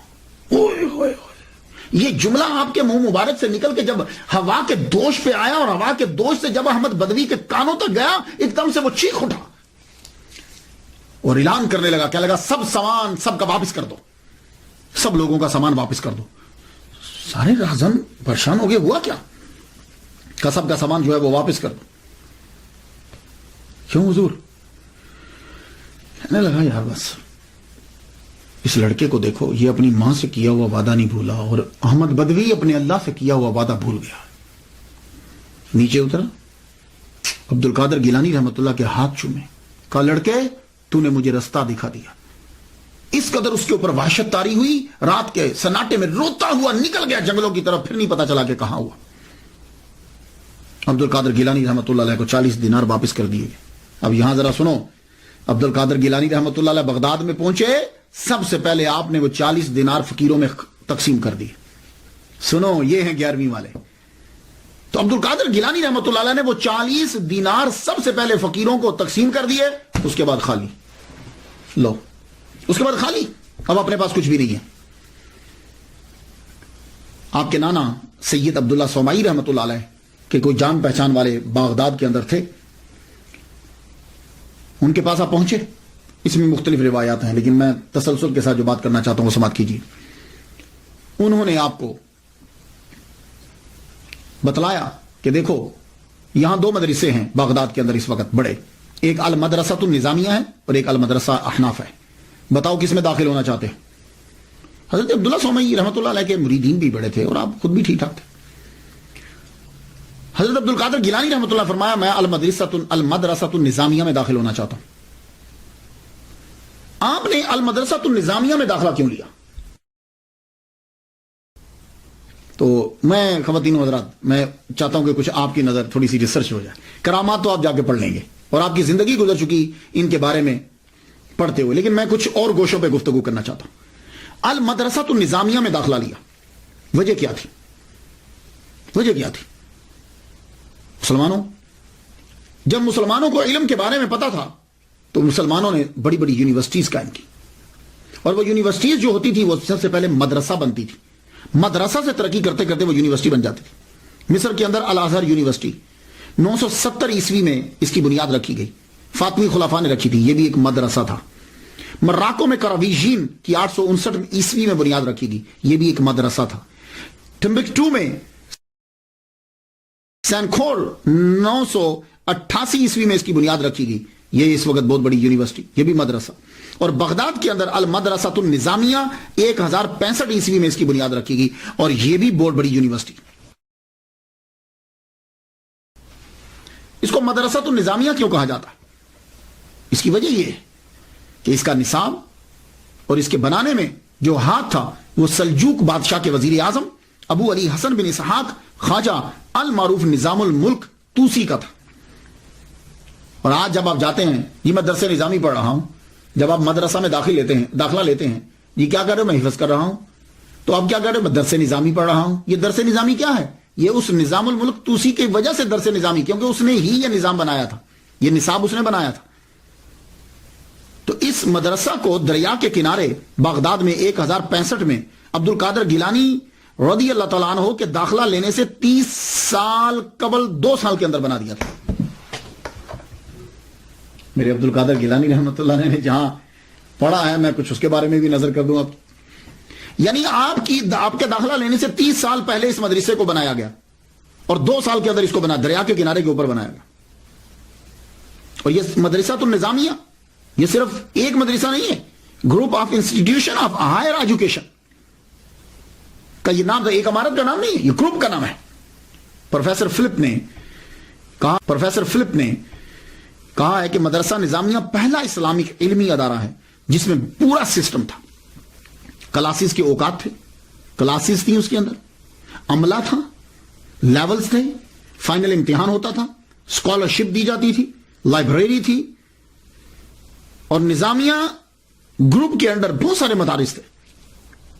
تو عبد القادر گیلانی رحمۃ اللہ علیہ نے 1095 عیسوی میں اس کے اندر جا کے داخلہ لیا، اور یہ عظیم یونیورسٹی جس میں عبد القادر گیلانی رحمۃ اللہ پڑھتے ہیں، اس کا سب سے پہلا پرنسپل امام غزالی ہیں، اور یہ وہ عظیم یونیورسٹی جس میں عبد القادر گیلانی رحمۃ اللہ علیہ پڑھتے رہے ہیں، اس میں شیخ سعدی رحمۃ اللہ علیہ بھی پڑھتے رہے ہیں، اور یہ عظیم یونیورسٹی جس میں عبد القادر گیلانی رحمۃ اللہ علیہ پڑھتے رہے ہیں، اس کے پرنسپل علامہ ابن جوزی بھی رہے ہیں۔ اللہ اکبر۔ تو آپ یہ مدرسہ النظامیہ جو تھا، اس کے اندر اس میں زیادہ تر شافعی فقہ، حنبلی فقہ پڑھائی جاتی تھی، اور فلسفہ جو تھا وہ اشعری تھا۔ اسی لیے عبد القادر گیلانی رحمۃ اللہ علیہ شافعی اور حنبلی دونوں پہ فتویٰ دیا کرتے تھے۔ خیر، آپ خود مجتہد اجتہاد کے مقام پہ فائز تھے۔ تو یہاں جو ہے اس کے اندر آپ نے تعلیم دی، تو ابتدائی 20 دن جو ہیں آپ کے تو فاقے میں گزر گئے، داخلہ لے لیا، اس کے اندر داخلہ مل گیا۔ 488 ہجری سے آپ کا تعلیمی سفر شروع ہو گیا، 488 ہجری سے، 18 سال کی عمر سے، اور یہ سفر 496 ہجری تک رہا، 8 سال تک رہا۔ آپ نے حفظ تو اپنی والدہ ماجدہ سے کیا، فارسی زبان تو آپ کی مادری زبان تھی، اب آ کے آپ نے سب سے پہلے عربی پڑھی، عربی ادب پڑھا، تفسیر، قرآن، حدیث، فقہ، اصول فقہ، کلام، معانی، انصاب، تاریخ، سب پڑھ لگا۔ 8 سال کے اندر ہر شعبے کے اندر آپ نے پی ایچ ڈی کر لی، اور یہ بھی آپ کی کرامت ہے، اور خود فرماتے ہیں درست العلم حتی صرت کتبا۔ اب دوران تعلیم آپ کی جو زندگی گزری ہے وہ بڑی مشکل، اور یہ سارے جتنے طلباء خاص طور پر یہ میری تقریر سنیں گے، ان طلباء کے لیے یہ لایا عمل ہے۔ یہ چیزیں ہوتی ہیں اولیاء کرام کی، جتنے طلباء گھر سے پڑھنے کے لیے آتے ہیں، اب یہ ذرا یہ حصہ ضرور سنیے گا۔ آپ جب پڑھنے کے لیے آئے تو کیا ہوا آپ کے ساتھ؟ اصل میں آپ کے نانا امیر تھے، وہ وہاں سے پیسے بھیجتے، آپ شام سے پہلے، سورج ڈوبنے سے پہلے وہ پیسے آپ تقسیم کر دیتے، اور خود پھر فاقو۔ اس کا نتیجہ یہ نکلا کہ المدرسہ النظامیہ سے رہائش آپ کو نہیں ملی، رہائش آپ سے لے لی گئی، رہائش آپ سے لے لی گئی، کیونکہ یہ مدرسہ جو ہے یہ ہائی لیول کا مدرسہ تھا۔ جیسے آج کل آپ ہارورڈ یونیورسٹی امریکہ بول لیں، آکسفورڈ یونیورسٹی لندن میں چلے جائیں، اسلامک یونیورسٹی پاکستان، اس طرح یہ عزز یونیورسٹی میں چلے جائیں، تو بھائی فیسیں دینا پڑتی ہیں۔ تو آپ کیا کرتے تھے، جو پیسے آتے اسی وقت غریبوں کو دے دیتے، اور جتنے فقراء بیٹھے ہوتے خانقاہ میں جا کے دے دیتے، تو پھر باقی کیا بچتا، فیس کہاں سے دیں گے؟ تو آپ کو رہائش آپ سے واپس لے لی گئی۔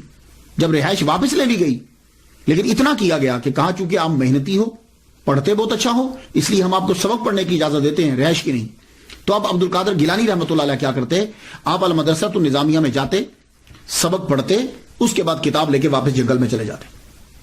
اب دھوپ ہے یا بارش ہے، اب وہاں بیٹھے آپ پڑھ رہے، دھوپ ہو جاتی تو کتاب بچ جاتی، بارش ہوتی تو اب کتاب کو بچانے کے لیے چلتے، سر کے اوپر ایک امامہ شریف ہوتا پرانا، اور ایک جبہ آپ نے ذمہ تن کیا ہوتا، بس اس طریقے سے آپ نے پڑھا، اور کئی دن تک آپ کو کھانا نہیں ملتا، اور آج تو مدرسہ کے اندر کھانے ملتے ہیں، کئی دن تک کھانا آپ کو نہیں ملتا، اور اگر کھانا ملتا بھی ہے، پیسے آتے بھی ہیں، تو فوراً فقراء میں تقسیم کر دیتے یا غریب طلباء میں تقسیم کر دیتے۔ آپ فرماتے ہیں کہ میں وہاں پڑھتا رہا، اور طالب علم 8 سالہ دور کس طرح گزاریں گے؟ فرماتے ہیں کہ ایک مرتبہ کیا ہوا کہ ایک یعقوبہ شہر کے بارے میں پتا چلا کہ وہاں کے لوگ جو ہیں بڑے اچھے ہیں، کیونکہ وہاں شیخ شریف یعقوبی رحمۃ اللہ علیہ، اللہ کے ولی، بہترین مقرر، وائس، ان کی وجہ سے وہ لوگ بڑے ہی نرم دل ہیں۔ وہ کیا کرتے ہیں کہ جب ان کی فصل پک جاتی ہے تو وہ غرباء کو، فقراء کو، طلباء کو جو ہیں وہ فصل میں سے دیتے ہیں۔ تو لڑکوں نے یہ کہا کہ آؤ عبد القادر تم بھی چلو ہمارے ساتھ۔ اللہ تعالیٰ نے آپ کی ملاقات ایک بزرگ سے کروانی تھی، ورنہ کھانے کا تو آپ کو ابھی فکر رہتی نہیں تھی۔ آپ ان کے ساتھ چل پڑے۔ جو ہی یعقوبہ شہر کے اندر داخل ہوئے، اس گاؤں میں داخل ہوئے، تو کسی نے بتایا کہ یہاں شیخ شریف یعقوبی رحمۃ اللہ علیہ ہوتے. فرمانے لگے اس وقت کہاں ہیں؟ کہا اس وقت وہ لیکچر دے رہے ہیں، یعنی واز فرما رہے ہیں اور لوگ واز سن رہے ہیں. عبد القادر گیلانی رحمۃ اللہ علیہ آئے تھے اناج لینے، چھوڑا لڑکوں کو، کہا تم جاؤ. آپ فوراً بھاگے اور ان کے حلقہ کے اندر بیٹھ کے جا کے بات سننے لگے. شیخ شریف یعقوبی رحمۃ اللہ علیہ تقریر فرما رہے ہیں اور سب سن رہے ہیں. اور جب آپ کا بات ختم ہوا سب اٹھ کے چلے گئے. کسی کو سوال پوچھنا تھا اس نے پوچھا اور آپ وہاں دور ان کے سامنے مؤدب ہو کے بیٹھے. آپ جب جانے لگے تو آپ نے دیکھا کہ یہ لڑکا ابھی تک نہیں گیا. تو شیخ شریف یعقوبی رحمۃ اللہ علیہ کہنے لگے آپ کو کچھ مجھ سے پوچھنا ہے؟ میں جا رہا ہوں. کھڑے ہو کے عرض کرتے ہیں حضور آپ نے سب کو نصیحت کی، مجھے کوئی خاص نصیحت فرمائے. شیخ شریف یعقوبی رحمۃ اللہ علیہ نے یوں دیکھا لڑکے کو سر سے پاؤں تک. ایک دم سے آپ کا چہرہ جو ہے اس میں تبدیلی آئے. تو اس وقت فرمان لگے طالبان حق کسی غیر کے آگے ہاتھ نہیں پھیلاتے. عبد القادر گیلانی رحمۃ اللہ فرماتے میرے جسم میں ایک ایسی عجیب سی کیفیت طاری ہو گئی. میں نے اناج چھوڑا اور بھاگ گیا واپس بغداد. واپس چلا جا. یہ کمال تھا ان کا. شیخ شریف یعقوبی رحمۃ اللہ علیہ کا بڑی سادہ تقریر فرماتے تھے، لیکن مجمع میں جتنے لوگ بیٹھے ہوتے تھے ہر ایک کو اپنی بساط کے مطابق حصہ مل جایا کرتا تھا. کئی روز آپ کے فاقوں میں گزر جاتے. ایک مرتبہ کیا ہوا کہ 20 دن تک آپ کو کھانا نہیں ملا کیونکہ بغداد میں قحط پڑ گیا ہے. آپ باہر نکلے کہ میں کسی درخت سے پتے توڑ کر ہی کھا لوں. یہ تو ایک درخت کے ساتھ دیکھا کتنے 10 20 آدمی لگے اور پتے یوں توڑ کے کھا رہے. آپ واپس آ گئے. جب واپس آئے تو مسجد میں انٹر ہوئے، داخل ہوئے تو نڈھال ہو کے گر گئے.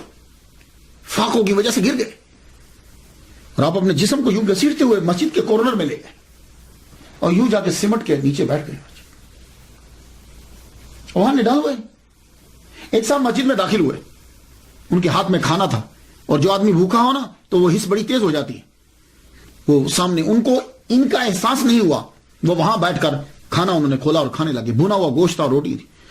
حضرت غوث پاک فرماتے ہیں کہ جب وہ اپنے منہ میں لقمہ ڈالنے لگتا تھا میرا منہ کھل جاتا تھا. شاید روٹی کھاتے اس کی نظر مجھ پہ پڑ گئی. میں ایک دم سے سیدھا ہو بیٹھ گیا. میں وہ آدمی وہاں سے اٹھ کر میرے پاس آ گیا. میرے سامنے آ کر اس نے کھانا رکھ دیا. کھانا رکھ کے کہنے لگا تم کھا لو، میرا یہ کھانا نہیں ہے، میں بھی کسی کا کھا رہا ہوں. حضرت عبد القادر گیلانی رحمۃ اللہ نے ہاتھ یوں ہی رکھ لیا. فرمانے لگے تم کس کا کھا رہے ہو؟ یہ کہنے لگے میں گیلان سے آیا ہوں. کوئی عبد القادر لڑکا تھا، ان کی والدہ نے کوئی 8 دینار بھیجے تھے. اس سے اندازہ لگائیے کہ دینار سونے کا، اس کے اندر درم ہوتے ہیں، درم کے پھر آگے ٹوٹتے ہیں تو اشرفیاں بندی، تو بڑا رقم ہوتی تھی. میں اس کو کئی دن سے تلاش کرا. میرا اپنا اثاثہ بھی جو ہے وہ صرف ہو گیا.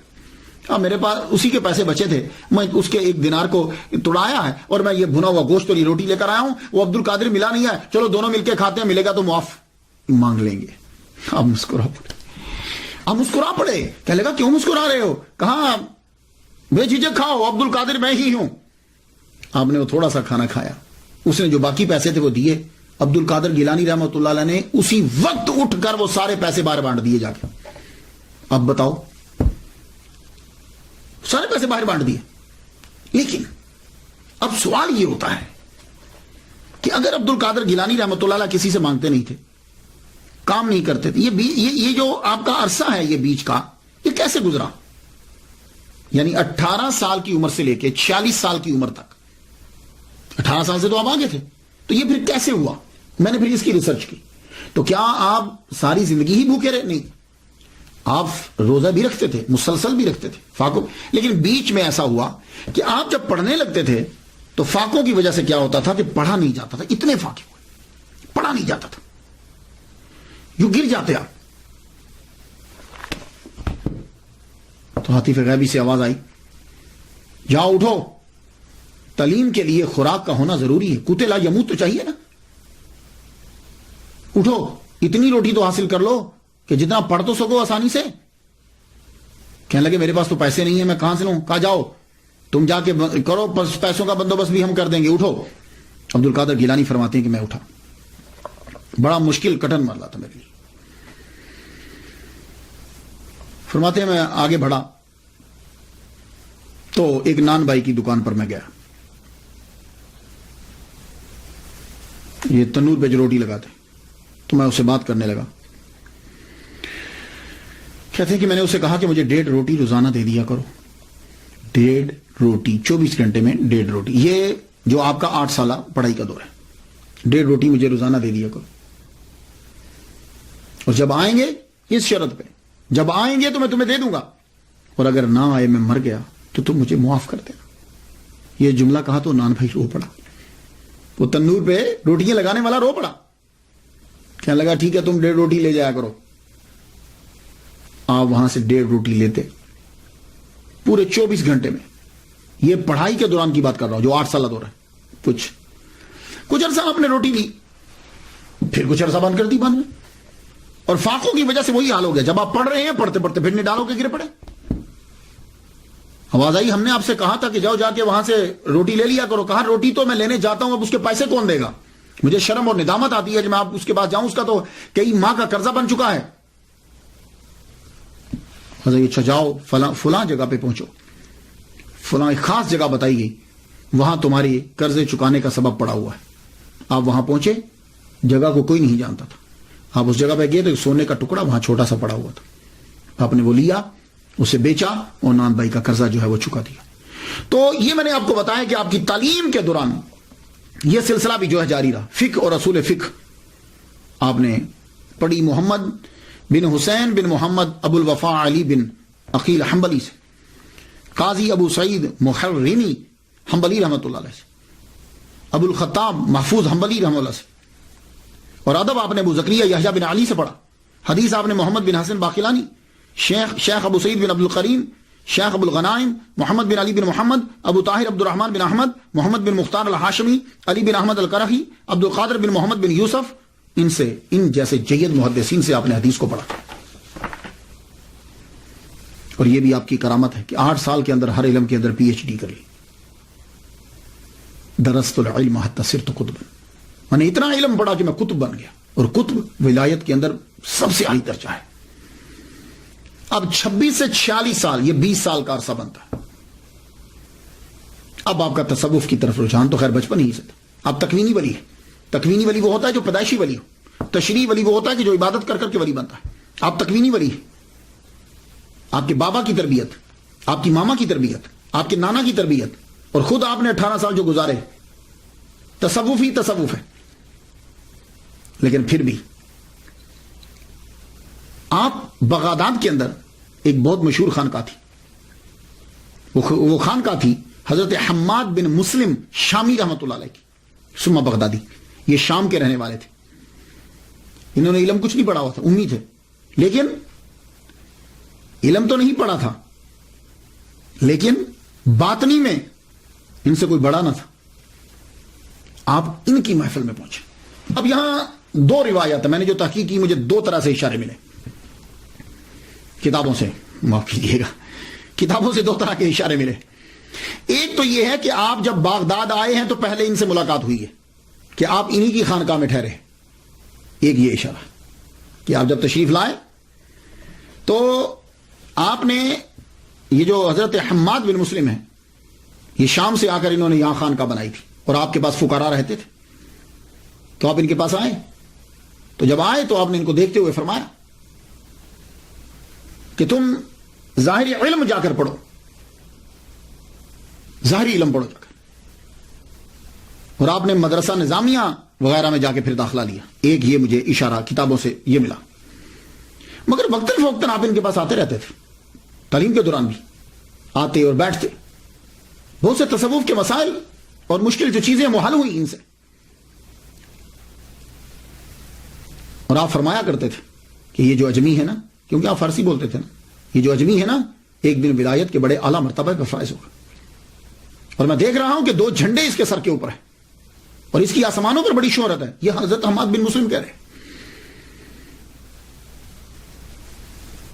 اور دوسرا نظریہ یہ ہے کہ آپ کی ملاقات حضرت حماد سے تحصیل علم کے بعد ہوئی ہے. یہ دوسرا جو مجھے کتابوں سے اشارہ ملا. وہ کیسے کہ جب آپ نے تمام علوم 8 سال کے اندر جب آپ نے پڑھ لیا, پڑھنے کے بعد بغداد کی حالت آپ نے دیکھی تھی, فتنہ و فساد ہر جگہ, عیاشی ہے, لوگ دین سے ہٹے ہوئے. تو آپ نے بھی اپنی کتابیں پکڑی، جنگل کی طرف چل پڑے، نکلے۔ اب جب باب حلبہ کی طرف چلے تو وہاں سے صحرا کی طرف رستہ جاتا تھا۔ اب جانے لگے تو کسی شے نے یوں دھکا دیا کہ آپ نیچے گر گئے۔ نیچے گرے تو آواز آتی ہے، کہاں جا رہے ہو؟ تو آپ نے بولا میں جا رہا ہوں، میرا دین تو بچ جائے، میں اپنے دین کو بچانے کے لیے جا رہا ہوں۔ تو آواز آتی ہے، مت چھوڑ کر جاؤ، واپس جاؤ، اللہ کی مخلوق کو تم سے فیض پہنچے گا۔ آپ بولے مجھے اپنے دین کی حفاظت کرنا ہے، آواز آئی تمہارے دین کی کہ تم فکر مت کرو، اللہ تعالیٰ تمہارے دین کو بچائے گا تیرے لیے، بلکہ تو دین کی خدمت کرے گا۔ یہ ہے دوسرا۔ آپ وہاں سے اٹھے، واپس آ گئے۔ واپس آئے تو بغداد کی ایک گلی سے گزر رہے تھے، سنسان گلی ہے، کوئی بھی نہیں ہے۔ تو پیچھے سے ایک دم سے ایک دروازہ کھلا اور آواز آئی، کل کہاں جا رہے تھے؟ آپ نے مڑ کر دیکھا تو دروازہ بند ہو چکا تھا۔ اب چھان بین کی آپ نے کہ یہ کون ہے کہ جو میرے راز کو جانتا ہے؟ تو معلوم آئی حضرت کو جانتا ہے، تو معلوم آئی حضرت حماد بن مسلم دباس شامی ثم بغدادی رحمۃ اللہ علیہ۔ آپ پھر ان کے گھر پہنچے۔ پہلے روز تو انہوں نے بڑی آؤ بھگت کی، بڑی محبت سے پیش آئے۔ آہستہ آہستہ آپ ان کو اپنے سے جدا کرنے لگے۔ تم یہاں کیوں آ جاتے ہو؟ تمہارا ہمارے درویشوں کے پاس کیا تعلق؟ تم تو پڑھے لکھے ہو، جاؤ جا کے فقہ پڑھاؤ۔ اور ایک دن آپ آئے، کہنے لگے ہاں آج بڑی روٹیاں آئی تھیں لیکن ہم نے سب کھا ڈالی، ختم ہو گئیں۔ یہ اصل میں آپ ایسا کیوں کرتے تھے؟ حالانکہ ایک مرتبہ آپ نے سنا کہ کچھ آپ کی خانقاہ کے فقیر عبد القادر گیلانی رحمۃ اللہ کا مذاق اڑانے لگے کہ تم فقیہی ہو، جاؤ۔ تو آپ نے ان سے مخاطب ہو کے معلوم ہے کیا جملے بولے تھے؟ آپ نے کہا تھا، اے کتو، سنیے گا جملہ، تم اس کو تکلیف پہنچاتے ہو، تم میں سے ایک بھی اس کے مرتبہ کا نہیں ہے۔ یہ حضرت حماد بن مسلم اپنے خانقاہی لوگوں سے کہہ رہے۔ میں تو اس کو اس لیے اذیت دیتا ہوں۔ اب 3 وجہ آپ کیوں اذیت دیتے ہیں؟ پہلی وجہ تو یہ ہے، آپ نے خود بیان کی، فرماتے ہیں میں امتحاناً اسے اذیت دیتا ہوں، لیکن وہ ایسا پہاڑ ہے کہ اس میں ذرہ برابر جنبش نہیں ہوتی، اور اس اجمی کا اتنا رتبہ ہوگا کہ تمام اولیاء اس کی طرف رجوع کریں گے۔ اور دوسری وجہ، آپ کے پاس ان کا فیض نہیں تھا۔ عبد القادر گیلانی رحمۃ اللہ علیہ کا فیض حضرت حماد بن مسلم کے پاس نہیں تھا، وہ قاضی قضا حضرت ابو سعید مبارک مخرمی رحمۃ اللہ علیہ کے پاس تھا۔ یہ وجہ ہے۔ اس لیے آپ نے دیکھا ہوگا جب آپ کبھی اولیاء کرام کی سیرت کو پڑھیں تو آپ کو معلوم ہو جائے گا، ولی ان کے پاس جاتا ہے، فیض ہی کوئی نہیں، کہا نہیں میں تمہارا فیض ہمارے پاس نہیں ہے، کسی اور کے پاس جاؤ۔ یوں ہی بھیجتے تھے۔ حضرت خواجہ باقی بلا کتنے لوگوں کے پاس گئے؟ اشرف جہانگیر سمنانی رحمۃ اللہ علیہ کتنوں کے پاس گئے؟ تو جہاں فیض ہوتا تھا وہ وہیں پہنچتے۔ تو عبد القادر گیلانی رحمۃ اللہ علیہ کو جو خلافت ملنا تھی وہ ان سے نہیں ملنا تھی۔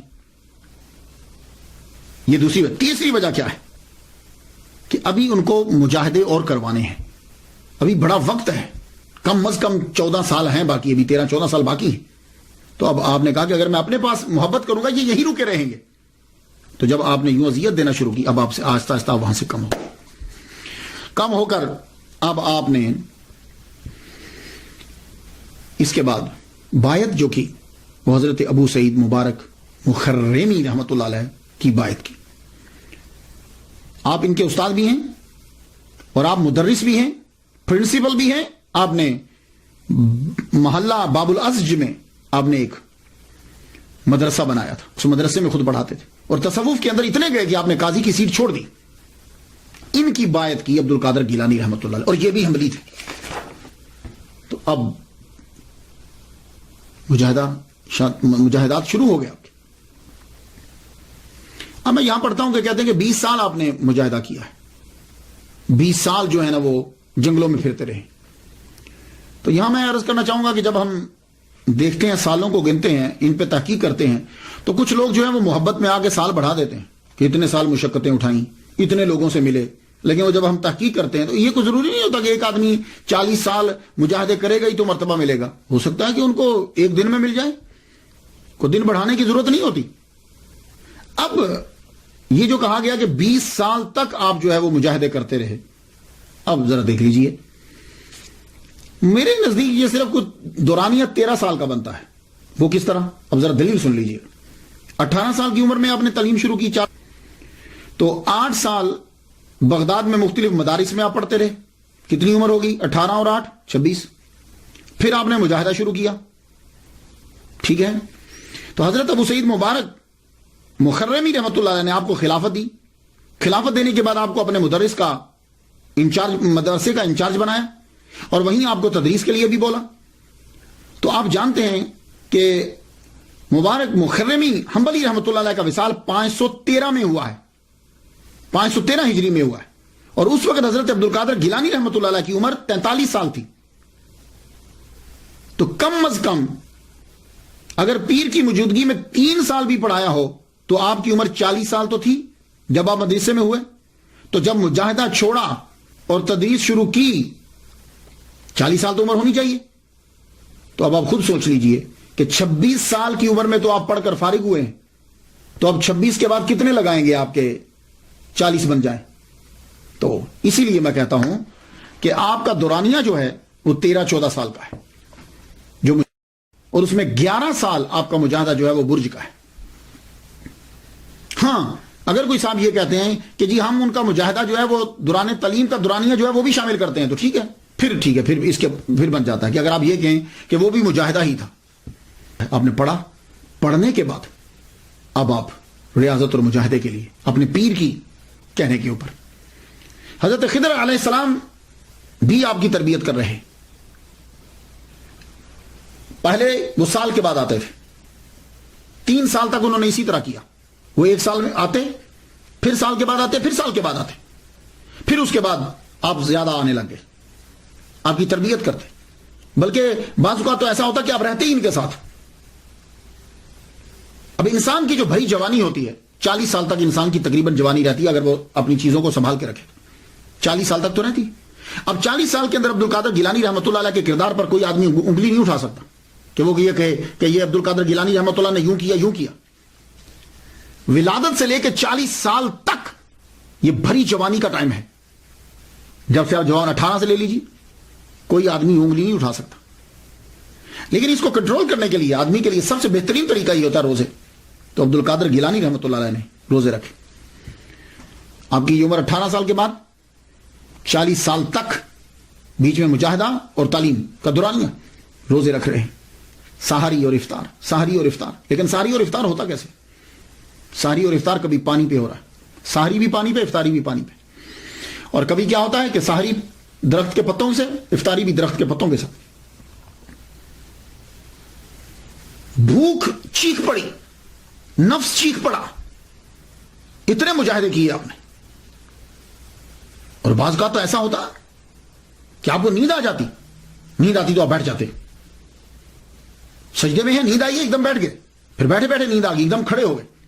اور بعض اوقات کھڑے کھڑے بھی نیند آ جاتی. آپ نے دیکھا کہ کئی لوگ کھڑے سو جاتے، تو جب کھڑے کھڑے نہیں آپ چل پڑتے، اور جب چل پڑتے تو پاؤں میں جوتا تو ہے نہیں، چلتے رہتے، اتنا چلتے کہ پاؤں پہ چھالے پڑ جاتے اور خون رسنے لگ جاتا آپ کے پاؤں سے. اور اس قدر مجاہدہ کیا. ولی بننا آسان نہیں ہے، یہ ولیوں کا بادشاہ بننا ہے. اس لیے ہر اور آپ اتنے کمزور ہو جاتے کہ ایک دم سے گر جاتے. لوگ سمجھتے کہ فوت ہو گئے ہیں، اور لوگ اٹھا کر تجہیز و تکفین کا انتظام کرنا شروع ہو جاتے. لیکن ہوتا کیا، ایک دم سے آپ کے جسم میں جنبش ہوتی تو لوگوں کو پتا چلتا نہیں بھائی یہ زندہ ہے. اللہ. جب شیطانوں نے یہ دیکھا کہ انہوں نے نفس پر کنٹرول کر لیا ہے، تو شیطان سب سے پہلے وسوسہ ڈالتا ہے. یہ بات یاد رکھیے، وہ وسوسہ ڈالے گا، خود کچھ نہیں کہتا، وسوسہ ڈالتا ہے اور آدمی برائی کرنے لگ جاتا ہے. لیکن وہ وسوسہ جب ڈالتا ہے تو نفس اس کو کنٹرول کرتا ہے. تو جب تم نفس کو جس نے کنٹرول کرنا ہے، آگے تمہیں لے جانا ہے، جب تم نے اس پہ قبضہ کر لیا، اب شیطان جب دیکھا کہ نفس پر کنٹرول ہو گیا ہے، اب شیطان خود آئے. تو ابلیس خود نہیں آتا، عبد القادر گیلانی رحمۃ اللہ علیہ کو تنگ کرنے کے لیے چیلے بھیجے.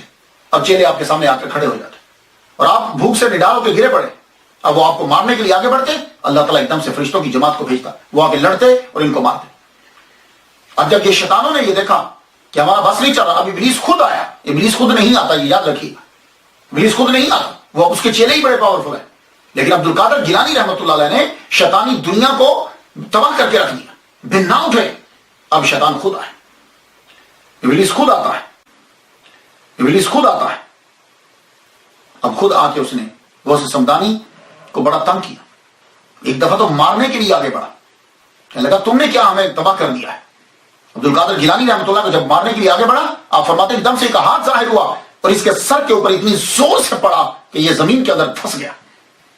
اور اس کے بعد پھر یہ باپ باہر نکلا. فرماتے ہیں کبھی کبھی شیطان آتے، میں لا حول ولا قوت الا باللہ العلی العظیم پڑھتا تو آگ لگ جاتی ان کو. اس لیے آپ لوگ بھی جب کبھی ایسا محسوس کرو تو لا حول ولا قوت الا باللہ العلی العظیم پڑھیں، ان کو آگ لگ جاتی. مجاہدوں کے دوران حضرت خضر علیہ السلام کا آنا جانا بھی رہتا. 496 ہجری سے لے کے 509 ہجری تک چلوں کا سلسلہ رہا ان کا. اور زیادہ تر آپ برج، ایک کھنڈر پرانی عمارت تھی، اس کے اندر رہتے. آخری جو آپ کا چلہ ہے وہ بڑا شدید چلہ تھا. 40 دن تک آپ نے کچھ نہیں کھایا، کچھ نہیں کھایا. اب شیطان اس کے اندر، اب اس کو بھی معلوم ہو گیا کہ یہ اپنے مقام پہ پہنچنے والے. ابلیس جب جانتا. اب اس نے کیا حربہ استعمال کیا. شدید گرمی، پیاس آپ کو لگی ہے، 40 دن ہو چکے ہیں. اب بادلوں میں آ جاتا اور آ کے کہتا ہے عبد القادر، اب یہ بہت بڑا اس جگہ پر آ کے بڑے بڑے ولی جو ہیں وہ پھسل جاتے ہیں. اے عبد القادر جاؤ، میں نے ساری نمازیں تم پہ معاف کر دی. کیونکہ آپ اس چلوں کے اندر بھی 5 وقت کی نماز ادا کر رہے ہیں. اب سوچئے کہ ایک آدمی نے 40 دن سے کچھ نہیں کھایا، وہ اٹھ کر کیسے نماز پڑھے گا؟ لیکن آپ نماز پڑھ رہے ہیں. جاؤ، میں نے اپنی نمازیں تم پر معاف کر دی، میں تم سے خوش ہوا. آپ نے ایک دم سے سوچا محمد مصطفیٰ صلی اللہ علیہ وسلم پر معاف نہیں ہے، حضور حضرت امام حسین رضی اللہ تعالیٰ عنہ کو معاف نہیں ہوئی، مجھے کس طریقے سے معاف ہو گئی؟ مجھے یہ کیسے معاف ہو گئی؟ کہنے لگے لا حول ولا قوت الا باللہ العلی العظیم. جب آپ نے یہ پڑھا ایک دم سے دھواں بن کر شیطان غائب ہو گیا. غائب ہوا تو جاتے ہوئے پھر ایک چوٹ لگا گیا. کہنے لگا عبد القادر تیرے علم نے تجھے بچا لیا. آپ نے فرمایا نہیں، خدا کے فضل نے مجھے بچا لیا. یہ چیزیں تھیں. اب یہ آخری تھا آپ کا. شیطان بھاگ گیا. اس نے کہا میں یہاں کامیاب نہیں ہو سکتا. اس لیے عبد القادر گیلانی رحمۃ اللہ کی کوئی بھی چیز ہو، ان کی فاتحہ یا ان کی نیاز یا ان کا کوئی، اس کے پاس شیطان بھڑکتا بھی نہیں، کیونکہ وہ ایک مایوس ہو گیا. وہ کبھی بھی قریب نہیں آیا. عبد القادر گیلانی رحمۃ اللہ کے قریب کبھی نہیں آتا. تو آپ نے، اور جب آخری ہے اللہ اکبر جل شانہ، اب آرڈر آ گیا. آپ کے پیر و مرشد ابو سعید مبارک مخرمی رحمۃ اللہ علیہ کو آرڈر آیا. یا میں عرض کر جاؤں کہ اکثر بہت ساری کتابوں میں 80% بکس کے اندر میں نے مخزومی پڑھا ہے. یہ مخزومی نہیں ہے، ابو سعید مبارک مخزومی نہیں ہے، یہ بات یاد رکھیے گا. یہ مخرمی ہے. مخرم یہ محلہ ہے بغداد کے اندر، تو یہ وہاں رہتے تھے، اس لیے مخرمی کہتے ہیں ان کو. تو آپ بھی تھوڑی سی جو ہے تصحیح کر لیجئے گا. مخرمی ہے. تو آپ کو آرڈر آیا کہ جائیے اب آپ اپنے مرید کو لے آئیے. آپ کے مرید کو آنا چاہیے اور اسے معاشرے کی طرف لے آئیے تاکہ لوگ اس سے مستفید ہوں. حضرت ابو سعید مبارک مخرمی رحمۃ اللہ علیہ گئے. فرمان لگے اب تمہارا وقت پورا ہو گیا، اب تم میرے گھر چلے آؤ. آپ یہ کہہ کے واپس گھر آ گئے. واپس آئے تو آپ وہیں پڑے ہوئے، پڑے رہے. تھوڑی دیر کے بعد حضرت خضر علیہ السلام آئے. خضر علیہ السلام آئے تو آپ فرمان لگے جاؤ، تمہارے پیر تمہارا انتظار کر رہے ہیں، پہنچو وہاں تم، اب معاشرے کو تمہاری ضرورت ہے. آپ اپنی طاقت کو جمع کرتے ہوئے اٹھے. جب پہنچے تو دیکھا ابو سعید مبارک مخرمی رحمۃ اللہ علیہ دروازے کے اوپر کھڑے انتظار کر رہے ہیں، اور دیکھ کے مسکرانے لگے اور ویسے پیار سے کہنے لگے کیا ہمارا کہنا کافی نہیں تھا کہ خضر علیہ السلام کو جا کر کہنا پڑا؟ اندر گئے تو حضرت عبد القادر گیلانی رحمۃ اللہ علیہ فرماتے ہیں کہ اس وقت انہوں نے مجھے اپنے ہاتھوں سے روٹی کے یوں لقمے کر کر کے میرے منہ میں ڈالے. 40 دن سے یہ آخری چلا میرے منہ میں ڈالا. جو لقمہ میرے حلق سے نیچے اترتا تھا فرمان لگے مرتبہ اور درجہ بلند ہوتا جاتا تھا. روٹی ختم ہوئی، تمام چیزیں مجھ پر آشکار ہوگی، ظاہر ہوگی. پھر آپ نے مجھے اپنا جبہ مبارک جو ہے وہ عطا کیا اور اسی وقت خلافت عطا فرما دی. تو حضرت الغوث الاعظم مرید ہے ابو سعید مبارک مخرمی حنبلی رحمۃ اللہ علیہ کے. یہ مرید ابو الحسن علی کرشی ہنکاری. یہاں بھی عرض کر جاؤں یہ لفظ جو ہے یہ حکار ہے. حکار کردوں کا ایک قبیلہ ہے. اکار بھی کہیں لکھا ہوا ہے، حکاری سے کہتے ہیں. یہ حکاری ہنکار بھی ہے، ہنکاری ایک پہاڑ کا نام ہے. نہکاری بھی میں نے کہیں پڑھا ہے، لیکن حکاری صحیح لفظ ہے، نہکاری یا ہنکاری. یہ مرید ہے محمد یوسف ترتوسی رحمۃ اللہ علیہ.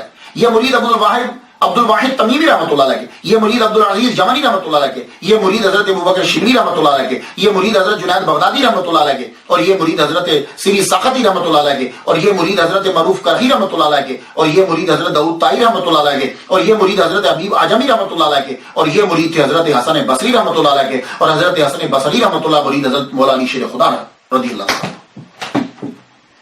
تو مولا علی شیر خدا نے وہ جبہ عطا فرمایا تھا، تو وہ جبہ جو ہے انہیں مل گیا۔ خلافت جب ملی تو اب آپ نے فرمایا کہ دیکھو اب تمہاری تمام چیزیں مکمل ہو گئیں، اب تم میرے مدرسے میں پڑھانا شروع کر دو۔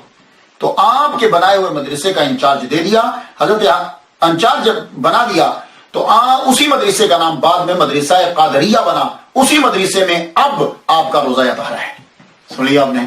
تو حضرت حماد بن مسلم جو دباغ شامی تھے بغدادی رحمۃ اللہ، ان کا وصال 525 ہجری میں ہوا، تب الغوث العظم رحمۃ اللہ علیہ کی عمر 55 سال تھی، اور آپ کا مزار بھی بغداد کے اندر ہی ہے۔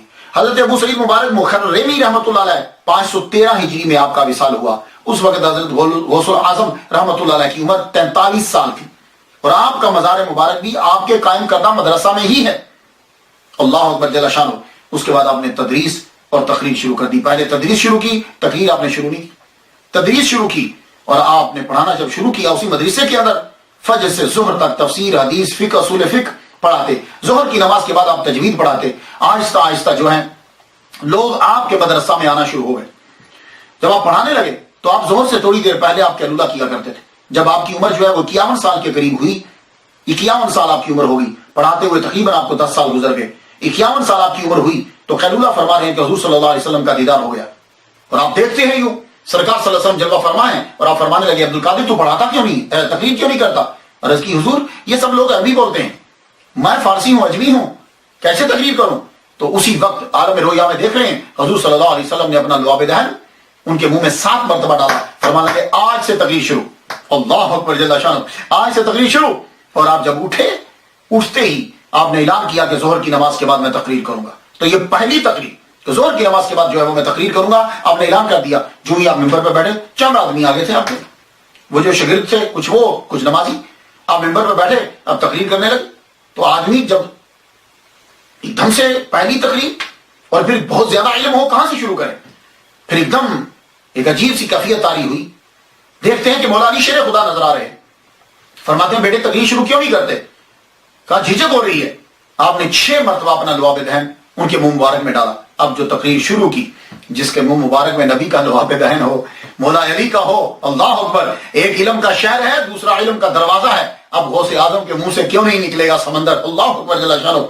تو 3 دن آپ تقریر فرماتے تھے، جمعہ کے دن، اتوار کے دن، منگل یا سوموار، ان دونوں کو بدل لیتے تھے۔ 3 دن آپ تقریر فرمایا کرتے تھے۔ آہستہ آہستہ مجمع بڑھنے لگ گیا، مسجد کم پڑ گئی، مدرسہ کم پڑ گیا، خانقاہ کم پڑ گئی۔ اس کے بعد باہر جو ہے وہ مجمع لگنے لگا، 70,000 تک آپ کا مجمع جو ہے وہ بڑھا۔ اللہ اکبر جل شانہ، 70,000 آدمی آپ کی تقریر سننے کے لیے آتے۔ 400 قلم دوات صرف پڑے ہوتے تھے جو آپ کی تقریر لکھتے تھے۔ پڑھنے کا طریقہ جو ہے وہ اس طرح ہوتا کہ ایک سب سے پہلے سید مسعود رحمۃ اللہ علیہ وہ تلاوت فرماتا، تلاوت کرنے کے بعد اس کے اوپر آپ برجستہ تقریر شروع فرماتے، اور آپ کی تقریر اللہ اکبر جل شانہ، علماء بیچ میں بیٹھے تھے، علامہ ابن جوزی جیسا پرنسپل اور محدث آپ کی تقریر سنتے، بڑے بڑے فقہاء کی تو بات ہی چھوڑ دیجیے، رجال الغیب آپ کے جلسے کے اندر ہوتے، آپ تقریر فرماتے، بس کمال پھر ہوتا۔ اللہ تعالیٰ نے بڑا مرتبہ عطا فرمایا آپ کو۔ آپ نے 52 سال یا 51 سال کی عمر میں آپ نے پھر شادی کی، 4 شادیاں کی ہیں عبد القادر گیلانی رحمۃ اللہ علیہ۔ بی بی مدینہ بنت میر محمد پہلی زوجہ آپ کی، بی بی صادقہ بنت محمد شفیع دوسری بیوہ، بی بی آپ کی بی بی صادقہ بنت محمد شفیع، be be Momina, be be محبوبہ، اور اللہ تعالیٰ نے ان میں سے 49 بچے آپ کو عطا فرمائے۔ 20 لڑکے ہیں، میں اب جب پڑھتا ہوں تو 10 لڑکوں کے صرف نام ملتے ہیں، اور جب کتاب میں پڑھتا ہوں تو آگے 10 آپ کے پوتوں کے نام لکھے ہوتے ہیں۔ تو میرا خیال ہے کہ وہ پوتے بھی بیٹے ہی ہوتے ہیں، لوگوں نے شاید سمجھا کہ یہ 40 ایسے کر دیا، 20 کر دیا، لیکن 10 جو ہے وہ آپ کو ملتے، 10 نام جو ہے وہ ہمیں ملے۔ لیکن خیر پھر بھی اللہ تعالیٰ نے آپ کو بہت اولاد جو ہے وہ عطا فرمائی۔ سب سے بڑی کرامت جو ہے ولی کامل کی وہ تصانیف ہوتی ہے، میں تو یہ کرامت سمجھتا ہوں، اور آپ کی تصانیف بھی اللہ اکبر جل شانہ۔ آدمی جب آج کے دور میں بھی پڑھتا ہے تو وہ لفظوں کے اندر وہ چاشنی، وہ روحانیت، وہ دبدبا، وہ علم آج بھی نظر آتا ہے۔ آپ نے بہت سی کتابیں لکھی، فتوح الغیب اس کا موضوع تصوف ہے۔ اس کتاب میں ہر عنوان کے تحت قرآنی آیات اور احادیث آپ نے لکھی۔ یہ اس بات کی دال ہیں، اللہ تعالیٰ نے آپ کو بڑا علم عطا فرمایا۔ اس کے بعد آپ کی کتاب الفتح الربانی والفیض الرحمانی، یہ الفتح الربانی، یہ بھی کتاب آپ کی۔ یہ جو کتاب ہے یہ آپ کے خطابات کا مجموعہ ہے۔ اس میں 62 خطابات ہیں۔ یہ میرے سامنے جو کتاب ہے نا، اس کے اندر 62 خطابات ہیں، 62 آپ کی، اور اس کو مجلس کا نام دیا گیا۔ اس میں جو پہلا خطبہ لکھا ہوا ہے وہ 3 شوال اتوار کی صبح 545 ہجری کو خانقاہ میں دیا، اور آخری خطبہ 8 شوال، یہ 62واں خطبہ ہے، 541 ہجری کو دیا۔ تو معلوم ہوا کہ اس کے اندر جو خطابات لکھے گئے ہیں نا وہ ترتیب سے نہیں لکھے گئے، کیونکہ آخری جو خطبہ 62واں ہے وہ 541 کا ہے، اور یہ جو پہلا ہے وہ 545 کا ہے، تو ترتیب سے نہیں ہے۔ تو لیکن اتنا ہے کہ 541 اور 545 کے بیچ میں، 46 کے بیچ میں جتنے خطبات ہیں وہ اس کے اندر آپ کے جمع کیے، اور زیادہ تر جو خطبات ہیں وہ مسجد معمورہ میں دیے گئے، مدرسہ معمورہ کے اندر جو ہیں یہ خطبات آپ کے دیے گئے۔ اور اس وقت آپ کی عمر 71 سے 75 سال میں یہ خطبات جو ہیں، یہ جو الفتح الربانی کے اندر ہے، آپ کی عمر 71 سے 75 ایئرس کے بیچ میں یہ خطبات جو ہیں وہ آپ کے، ان کو جمع کیا آپ کے نواسے سید عفیف الدین مبارک نے انہیں مرتب کیا۔ یہ سارے جو آپ کو ملتے ہیں، حضرت احمد میرا بھی، میں جب سے امریکہ میں آیا ہوں میں تقریباً 50 کے قریب خطبات جو ہیں ان میں سے اقتباسات جو ہیں وہ پیش کر چکا ہوں۔ تو میں جتنے بھی علماء تک میری یہ بات پہنچے، یا یہ جو 11ویں منانے والے ہیں، ان سے میری ریکویسٹ ہے، ہمبلی ریکویسٹ ہے کہ آپ 11ویں کے اندر جو بھی مولوی بلائیں یا آپ خود ہوں تو آپ یہ سلسلہ شروع کریں۔ میں 12 سال سے امریکہ کے اندر اسی میں سے لیتا ہوں بات، اور وہ چیز نظر آتی ہے تاکہ جو اعتراض کرتے ہیں ان کو معلوم ہو کہ 11ویں شریف کیا ہے، 11ویں میں کیا ہوتا ہے۔ تو یہ کتاب جو ہے یہ بہت ضروری، آپ مولوی صاحب سے کہیں گے اسی سے خطبہ دیں، اسی سے شروع کریں تاکہ ان کی علمیت کا جو ہے وہ پتہ چلے۔ اس کے علاوہ مکتوبات سبحانی، یہ کتاب ان خطوط کا مجموعہ ہے جو آپ نے اپنی ظاہری حیات میں لوگوں کو لکھے تھے، نصائح اور لایہ عمل کے لیے ایک یہ نمونہ ہے۔ مراتب الوجود کتاب ہے آپ کی، بشائر الخیرات آپ کی ہے، اس کے اندر حضور صلی اللہ علیہ وسلم پہ درود لکھے ہیں، جیسے دلائل الخیرات ہے نا ایسے ہی۔ الفیوزات ربانیہ فی الاوراد القادریہ کتاب ہے آپ کی، تحفۃ المتقین و سبیل العارفین کتاب ہے آپ کی، یواقیت الحکم آپ کی کتاب ہے، جلاء الخواطر فی الباطن والظاہر، 45 مجالس ہیں اس میں خطابات ہیں، سر الاسرار و مظہر الانوار فیما یحتاج الیہ الابرار، یہ آپ کی کتاب ہے، نام سے ہی پتہ چلتا ہے۔ اور یہ کتاب قادریہ سلسلے کے جتنے مشائخ ہیں جو خود کو قادری کہتا ہے اس کے پاس یہ کتاب ہونا ضروری ہے۔ الرسالۃ الغوثیہ، اس میں الہامات ہیں اور اسرار ہیں۔ غنیۃ الطالبین بڑی مشہور ہے، ویسے اس کا اصلی نام تو الغنیۃ لطالب طریق الحق کے ہے، لیکن غنیۃ الطالبین کے نام سے مشہور ہے۔ اس کتاب کے اندر عقائد ہیں، عبادات ہیں، معاملات ہیں، سب کو یکجا کر دیا گیا ہے، اور یہ بہت مفید کتاب ہے۔ مگر کچھ لوگوں نے یہ کہا ہے کہ یہ کتاب آپ کی نہیں ہے۔ ان میں اضافات کو دے کر شاہ عبدالحق محدث دہلوی نے ترجمہ کرتے ہوئے کہا کہ میں نے اس کا ترجمہ اس لیے کیا کہ ہو سکتا ہے کہ کچھ باتیں ان کی ہوں، تو معلوم ہے کہ ان کے نزدیک بھی یہ کتاب ٹوٹل ان کی نہیں ہے۔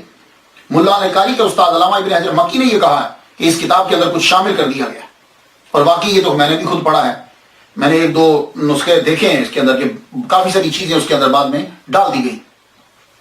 قصائد آپ نے بڑے لکھے، شاعر بھی غضب کے تھے قصیدہ، مگر قصیدہ غوثیہ جو ہے وہ اس کو بڑی شہرت جو ہے وہ ملی۔ اس قصیدہ کی بڑی شروحات ہوئی ہیں اور بڑے علماء نے کی ہیں۔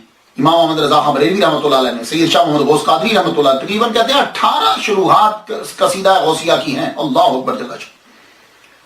اور اگر آپ 40 روز تک اسے پڑھیں اور اللہ تعالیٰ سے دعا مانگیں تو اللہ تعالیٰ اس کے صدقے سے دعا جو ہے وہ پوری فرما دیتا ہے۔ حزب الرجاء والانتہا، یہ بھی آپ کی کتاب ہے۔ میں آپ کی کرامات اور اخلاق کریمانہ کے بارے میں کیا لکھوں، یقین جانیے اتنی موٹی کتابیں ہیں۔ اب بھی مجھے لگ رہا ہے کہ ٹائم بہت زیادہ ہو چکا ہے، لیکن اتنا جان لیجئے محمد مصطفیٰ صلی اللہ علیہ وآلہ وسلم کی سیرت کا، اخلاق کا اور صورت کا بالکل نمونہ تھے آپ۔ ہر چیز میں محمد مصطفیٰ صلی اللہ علیہ وآلہ وسلم کی فضائل میں، خصائل میں، شمائل میں، ہر چیز میں، بس آپ صحابی نہ تھے اور نبی نہ تھے۔ یہ میرا جملہ، ذاتی جملہ سنیے گا، میں نے کہیں سے پڑھا نہیں ہے۔ آپ نبی نہ تھے اور صحابی نہ تھے، باقی سب کچھ تھے. اللہ نے اتنا آپ کو مرتبہ، کیونکہ نبی نبوت بند ہو گئی اور صحابی وہ ہوتا ہے جو ظاہری طور پہ سرکار صلی اللہ علیہ وسلم کو دے. آپ صحابی اور نبی نہ تھے، باقی آپ سب کچھ تھے. بلکہ اتنا مرتبہ ملا کہ لوگ اسم اعظم تلاش کرتے ہیں اور کہتے ہیں کہ ہمیں اسم اعظم مل جائے، ہمیں اسم اعظم مل جائے. اللہ اکبر جل شانہ. آپ نے اللہ کی اتنی عبادت کی، اللہ کے اتنے محبوب بن گئے کہ اللہ تعالیٰ نے آپ کے نام ہی کو اسم اعظم بنا دیا ہے. جو آدمی صدق کے دل سے یہ کہ اے اللہ الغوث العظم عبد القادر گیلانی رحمۃ اللہ علیہ کا صدقہ میری حاجت پوری فرما دے، اللہ تعالیٰ اس کی حاجت پوری فرما دے. آپ کو جب کبھی کوئی مشکل ہو، پہلے 2 رکعت اللہ کے لیے پڑھیے.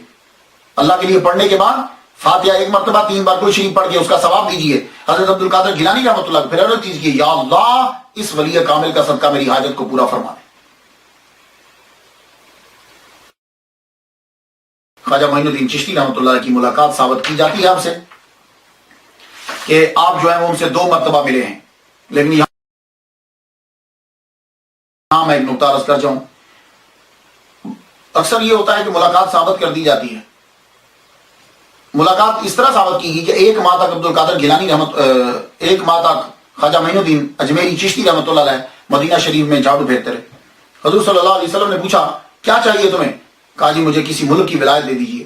آپ نے فرمایا جاؤ تمہیں ہند کی ولایت دے دی، لیکن دفتر جو ہے وہ بغداد میں ہے، عبد القادر گیلانی سے جا کے مل لو. آپ یہاں آئے. آپ جب یہاں آئے تو آپ کو معلوم ہوا، شیخ نجم الدین کبریٰ کے حوالے سے معلوم ہوا کہ آپ کوہ جودی پہ جا چکے ہیں. تو وہاں آپ پہنچے. وہاں آپ نے اپنی پیسوں سے وہاں ایک کمرہ بنوایا، حجرہ.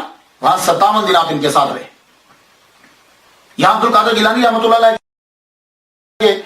رشتہ داروں کی قبول بھی ہے، اور یہ علاقہ آپ نے لیا تھا لیکن کمرہ انہوں نے بنوایا اس پرفضا مقام کے اندر.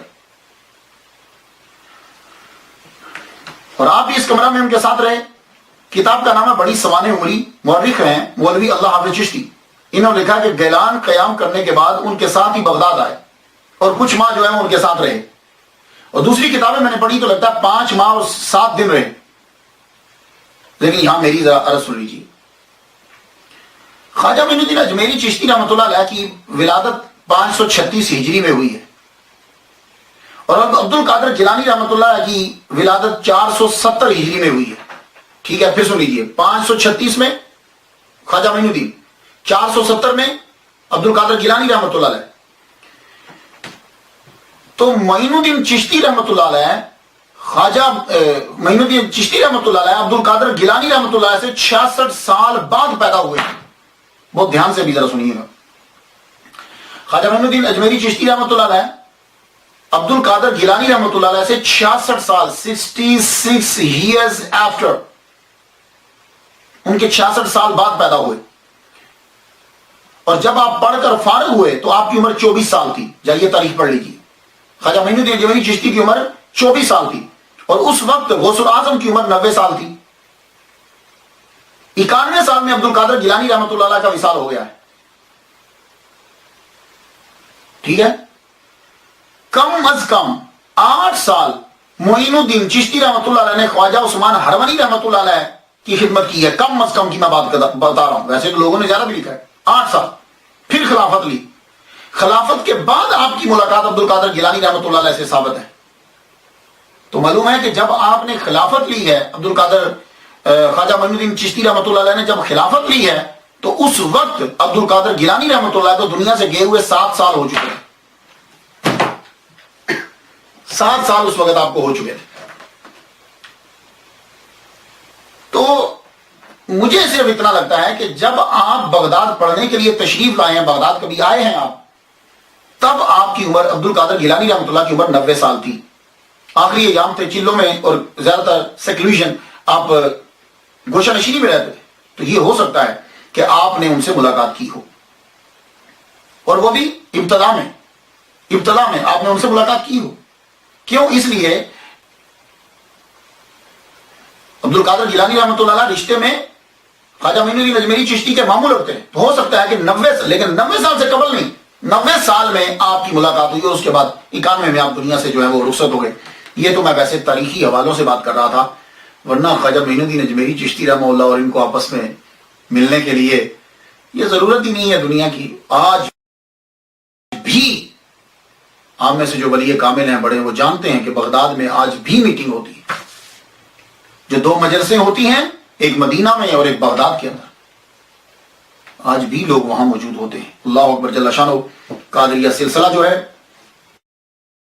جس طرح فقہ میں تمام مذاہب امام اعظم کی طرف رجوع کرتے ہیں، اسی طرح تصوف میں کسی نہ کسی طرح تمام سلاسل جو ہیں وہ حضرت غوث اعظم کی طرف، الغوث العظم کی طرف رجوع کرتے ہیں۔ دنیا میں بہت سے سلاسل ہیں، 16 کا تو ذکر ملتا ہے، 4 کو اللہ تعالیٰ نے بڑی پذیرائی دی۔